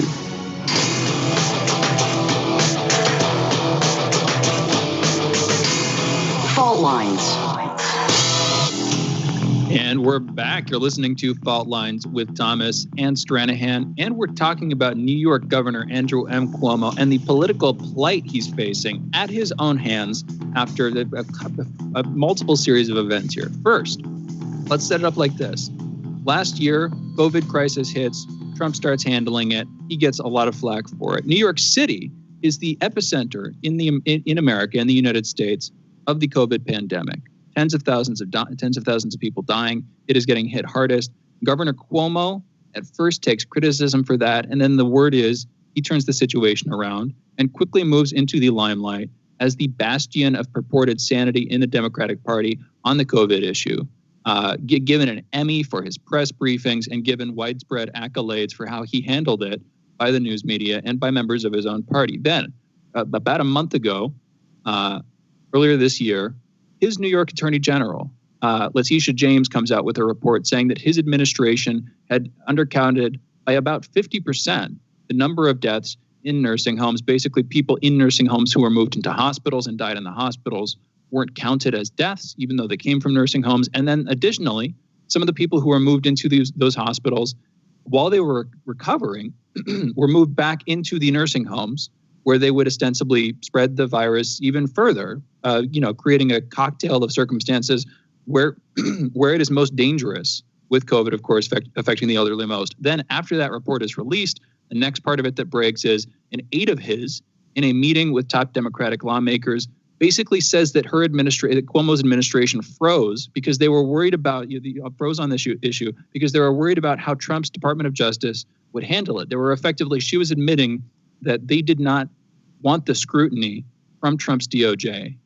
And then more recently, Cuomo has come under wider pressure for politically heavy-handed tactics, with first Assemblyman Ron Kim saying that he had received a phone call from Cuomo after Kim had criticized Cuomo on this issue, with Cuomo screaming at him, threatening his political career, leaving his wife devastated for hours, worrying about the future of their family. And then more recently, another former aide of Cuomo's came out and said that she had been sexually harassed, that Cuomo had kissed her on the lips repeatedly, had wanted to play strip poker, had likened her to an ex-girlfriend of his, started calling her by that ex-girlfriend's name. He was calling her Lisa, his ex-girlfriend's name. Just an absolutely cringy set of circumstances. Just to interrupt real quick. All of this hitting Cuomo in the last month. Basically, he saw a picture. I didn't say that was. Well, he saw a picture of a woman on some kind of... he basically told his aide, hey, show this to the picture, and the aide showed it to her and say, you look like this woman's better looking sister. And he starts calling her the name of the woman that basically he showed the image to. But it wasn't, I didn't take it as his ex-girlfriend. That's not what I heard. But that's not what I read. In her article, she claims that the aide claims that it was Lisa Shields, Cuomo's former girlfriend. That's what she says. That was who she was likened to. That's what she says. Anyway, to talk about this, we are joined by Michael Goodwin. Michael Goodwin is a journalist and columnist at the New York Post. Michael, thank you for being with us this morning. How are you doing? My pleasure, guys. Thank you both. Let's get right into the story. I'm doing better than Andrew Cuomo. That long list of problems. I mean, he's got a mountain of problems ahead of him, and you're correct that your outline there, I think, neatly summarizes. The only thing I would add is that the nursing home issue is something that my paper, the New York Post, covered relentlessly starting in April when we realized that this order to send the infected patients from hospitals to nursing homes had caused much of this devastation in the nursing homes. And you have to appreciate that everyone knew then, based on what had happened in Italy, what had happened in the state of Washington in a nursing home, all the scientists already knew, we're talking March of 2020, they knew that the elderly were especially at risk. because they were old and so their immune system was somewhat weakened just by virtue of age, but many of them, of course, have other health issues which the virus attacks. And so when you have an elderly population with compounding these comorbidity issues, then you have a perfect target for the virus. And so when you send the elderly into nursing homes, it became, when you send infected patients into nursing homes to recover, it quickly became clear. We got letters from readers of ours, and one woman in particular outlined not only how her mother had died, the horrible circumstances in a nursing home, but she knew about this order.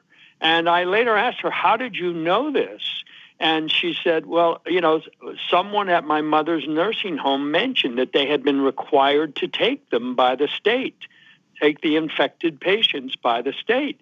And thus began the public awareness when we wrote about her. And we asked the governor that very day that we got this letter at a press conference, and he said, I don't know anything about it, and turned it over to the health department, the health commissioner, Dr. Howard Zucker, who went on to confirm not only were they required to take infected patients into the nursing homes, but the nursing homes were forbidden to ask. They were forbidden to ask the hospitals if the patient was still positive. So, and therefore still capable of spreading the disease. They were not allowed to ask because they said it could lead to discrimination. Well, it seems to me that's the kind of discrimination you want. You want to know who's infected and who's not, and who's positive and who's not. But the nursing homes were forbidden to ask. So this is something we've been writing about since the middle of April, relentlessly. And this is why the governor withheld the information from the feds. And this is why the state attorney general, an ally of Cuomo's, eventually investigated. And in a report that pulled lots of punches, she nonetheless, Letitia James, nonetheless pointed out that the numbers effectively did not make sense, that there were too many dead and not enough of them had been ascribed to the nursing homes where they got sick. And so within hours, actually within because it was a rolling release, within about 10 days, the number of dead in the nursing homes went from 8,700 to over 15,000. That's how many they had been hiding from the public and from the Justice Department. And then when they boasted about hiding it from the Justice Department, used it as an excuse for why they hadn't informed the legislature in a call that the New York Post obtained because one of the participants had taped it and given it to us, that's when the cover-up became possibly a crime. And that led to the attack on Ron Kim, the assemblyman you mentioned, because he called it a cover-up. And Cuomo was furious at that because that would make him liable. That would turn it from just a failure to provide information to hiding a potential crime, to creating a crime by withholding the information from the Justice Department. That's why Cuomo went after him. He correctly realized that Kim had put his finger on how serious this cover-up was. This was extreme, and this was somewhat of a big deal, especially for Kim. I mean, Kim makes the point saying, the question was asked to him, I think it was by The Hill, how did you feel watching Cuomo basically spike the football? I mean, he's going out having those briefings every day, basically propaganda briefings, where he's not telling people the entire details of what's going on, despite the fact that he's supposedly giving them all of this information. How is New York digesting this? Like, I don't necessarily live in New York, but I can imagine that the people are aghast at what's taking place here. Not just New York. How are the Democrats dealing with this? I mean, is impeachment one of those things that they're bringing up? Because at this point, it's not just, as I call it, the killing of grandmas. It's also this notion of the bullying that has started to hit mainstream media. And there's something to be said about a man who's contrite in the face of failure, as opposed to spiking the football in the face of failure. All of this stuff looks extraordinarily bad.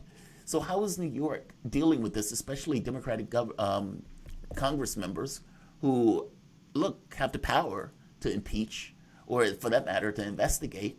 Are they going to investigate, and is there talk about impeachment? There is talk about impeachment, which has only been used in New York once, and that was more than 100 years ago. So the machinery is a little rusty. But there is talk. But what's really interesting about the politics is that the nursing home deaths have not generated the kind of outrage among Democrats that you would think it would. And I think that goes to the heart of the Ron Kim experience, which is that people are afraid of Andrew Cuomo.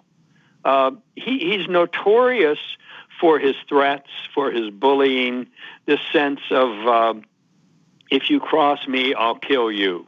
Someone on his team once said, we have two gears here, get along or kill. And I think that's sort of how the governor has operated.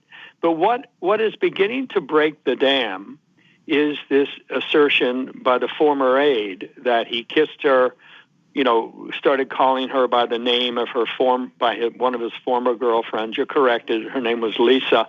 So this woman's name is Lindsay. He starts calling her Lisa in meetings. She says he touches her, in the back. He's finding excuses to touch me. He does kiss her, she says, and he is summoned to her office. And so there are creepy things, horrible things. His staff is tracking her, just to add that on. Her senior staff, apparently at Cuomo's, at his request, or at least for his benefit, they're tracking her whereabouts. Very creepy. Yes. And if any of it's true, it's a clear abuse of power. And so this has picked up some of the Democrats now who are beginning to sense this guy's a problem. You've got not only the nursing home things where she's not just apologized, he's hardened his positions about how he would do it again if he had to. I mean, it's absolutely heartless. He will not meet with the families. He will not correspond with them. You're 15,000 deaths, and that's not to say they all could have been prevented, but it's darn near certain that many of them got sick and died after their nursing homes were infected by these hospital discharge patients.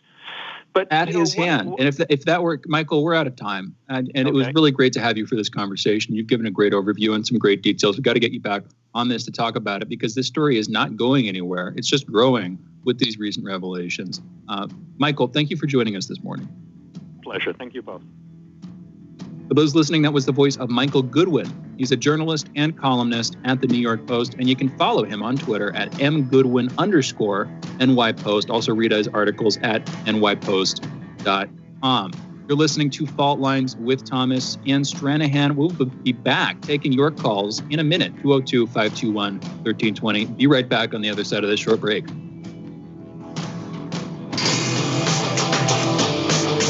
Fault Lines. We are talking 24 hours a day, 7 days a week. You are listening. We give you the most essential out of the endless information space. Radio Sputnik, telling the untold. Are you bored? Are you lonely? Do you need a hug? Well, we can't give you that, but we can keep you up to date on Radio Sputnik.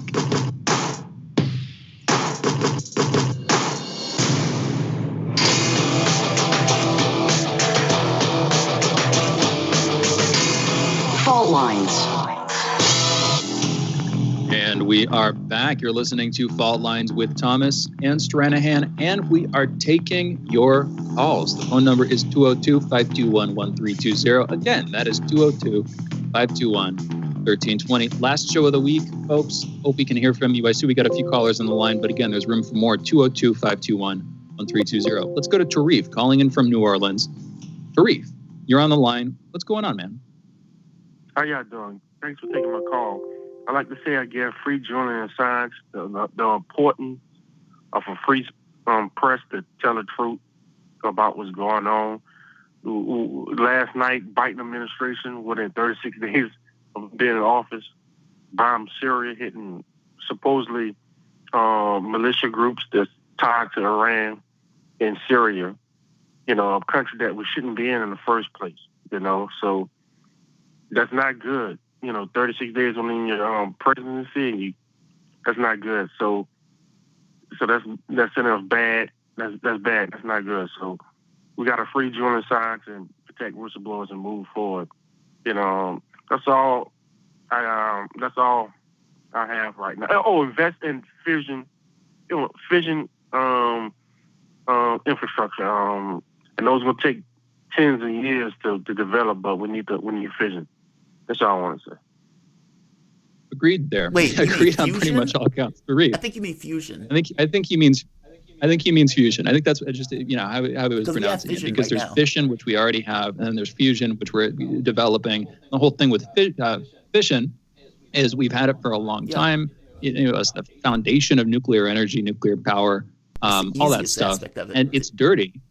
Yes. It is. It's been easiest to do it, but the problem is with most of the reactor designs. In fact, with all of them by definition, you produce fissile materials on the other side that is radioactive. You need to figure out somewhere to store it, and that makes you susceptible to plenty of problems. And then, depending on the specific reactor design that you're using, the plants themselves could have problems. So, people have worked on it over the decades, and they've made it safer.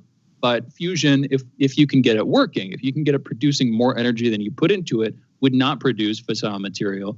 It would be the safest form of nuclear energy yet developed. The problem with it is there have been, people have been working on it for decade after decade after decade after decade with the promise that it'll work, always right around the corner. And therefore, it's hard to trust claims that we're going to develop it anytime soon, even though, there are many, many authorities who think that we are at this point right around the corner from it. That's my brief overview on that. But I'm pretty sure he meant fusion with that. Anyway, we got two callers. Yeah. Let's go to him. We're taking more 2-202-521-1320. Let's go to Sam calling in from Maryland. Sam, you're on the line. What's going on? Good morning, gentlemen. I don't claim to be an expert or anything, but I married into a Soviet Armenian family. I've got family in Leninakan. I guess it's called Gyumri now. I've got family in Yerevan. So I've got some thoughts on the war and the political crisis that's going on. I think there's no easy way to say this, but as much criticism as I may have of Pashinyan, I think the war would have turned out the same either way. If the Armenian army had been in better shape and in a better position, I think Turkey would have just poured more men and resources into it, maybe intervening directly. I think there's plenty of blame to go around. Pashinyan came to power with, 2 years ago, the army was not in a good position. There have been massive corruption from the previous governments, with embezzlement from the military having been a big problem. So I don't see how that could have been repaired in 2 years.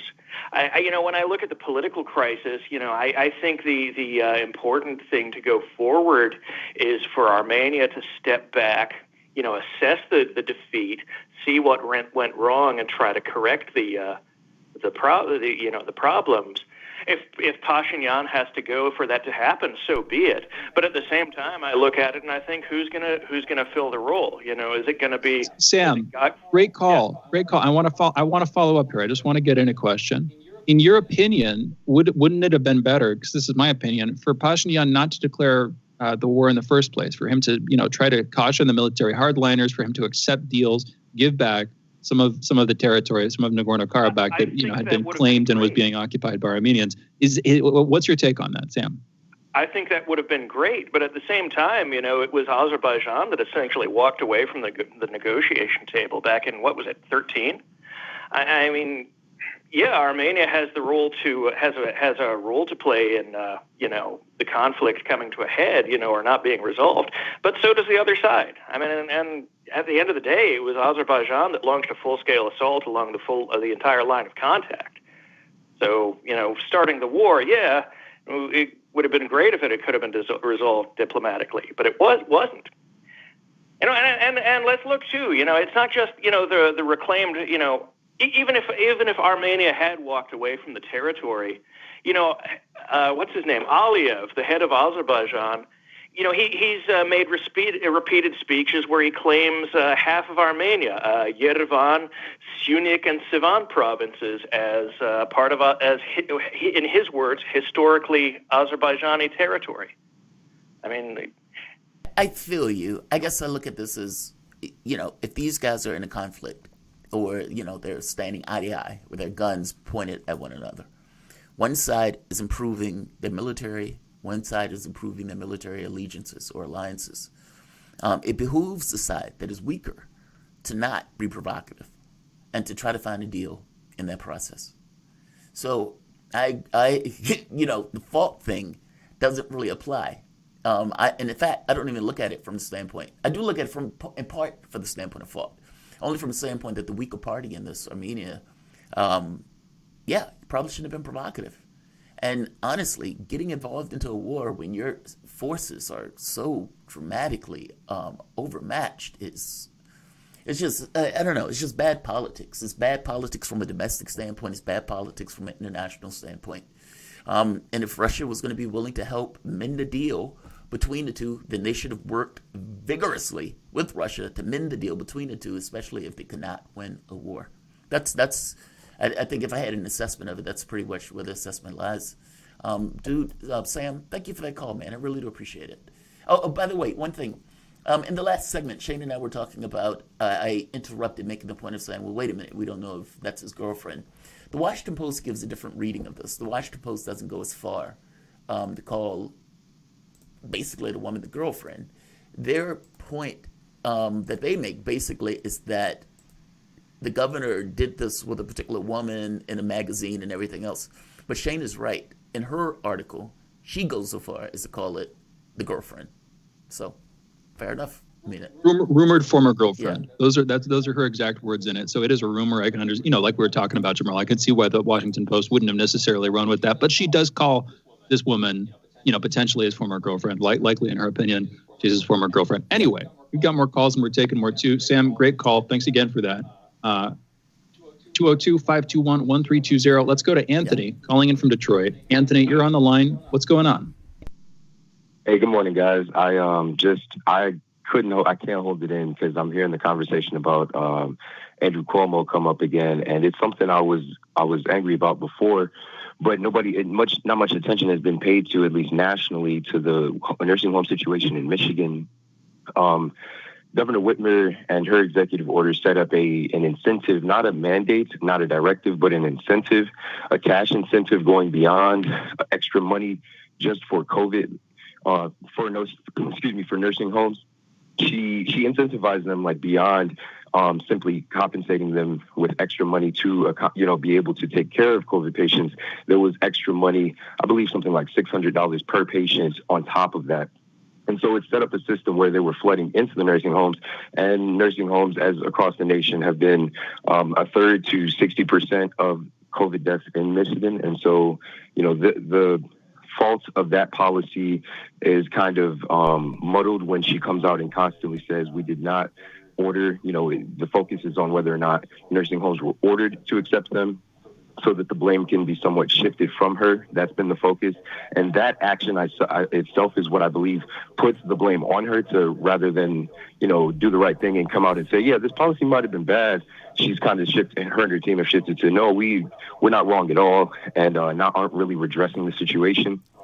There have been... It's basically her blaming the nursing homes. It's the nursing homes' fault that they followed this incentive that she set up, her administration set up to bring people back in. That's the claim you're making, right? It's kind of even worse than that. It's because they're really trying to cover it up entirely and say that, this did not happen. Nursing home patients weren't pushed, or hospital patients weren't pushed into, but rather it's like a weird way where you acknowledge that it did happen, but you try to say that no, but nobody.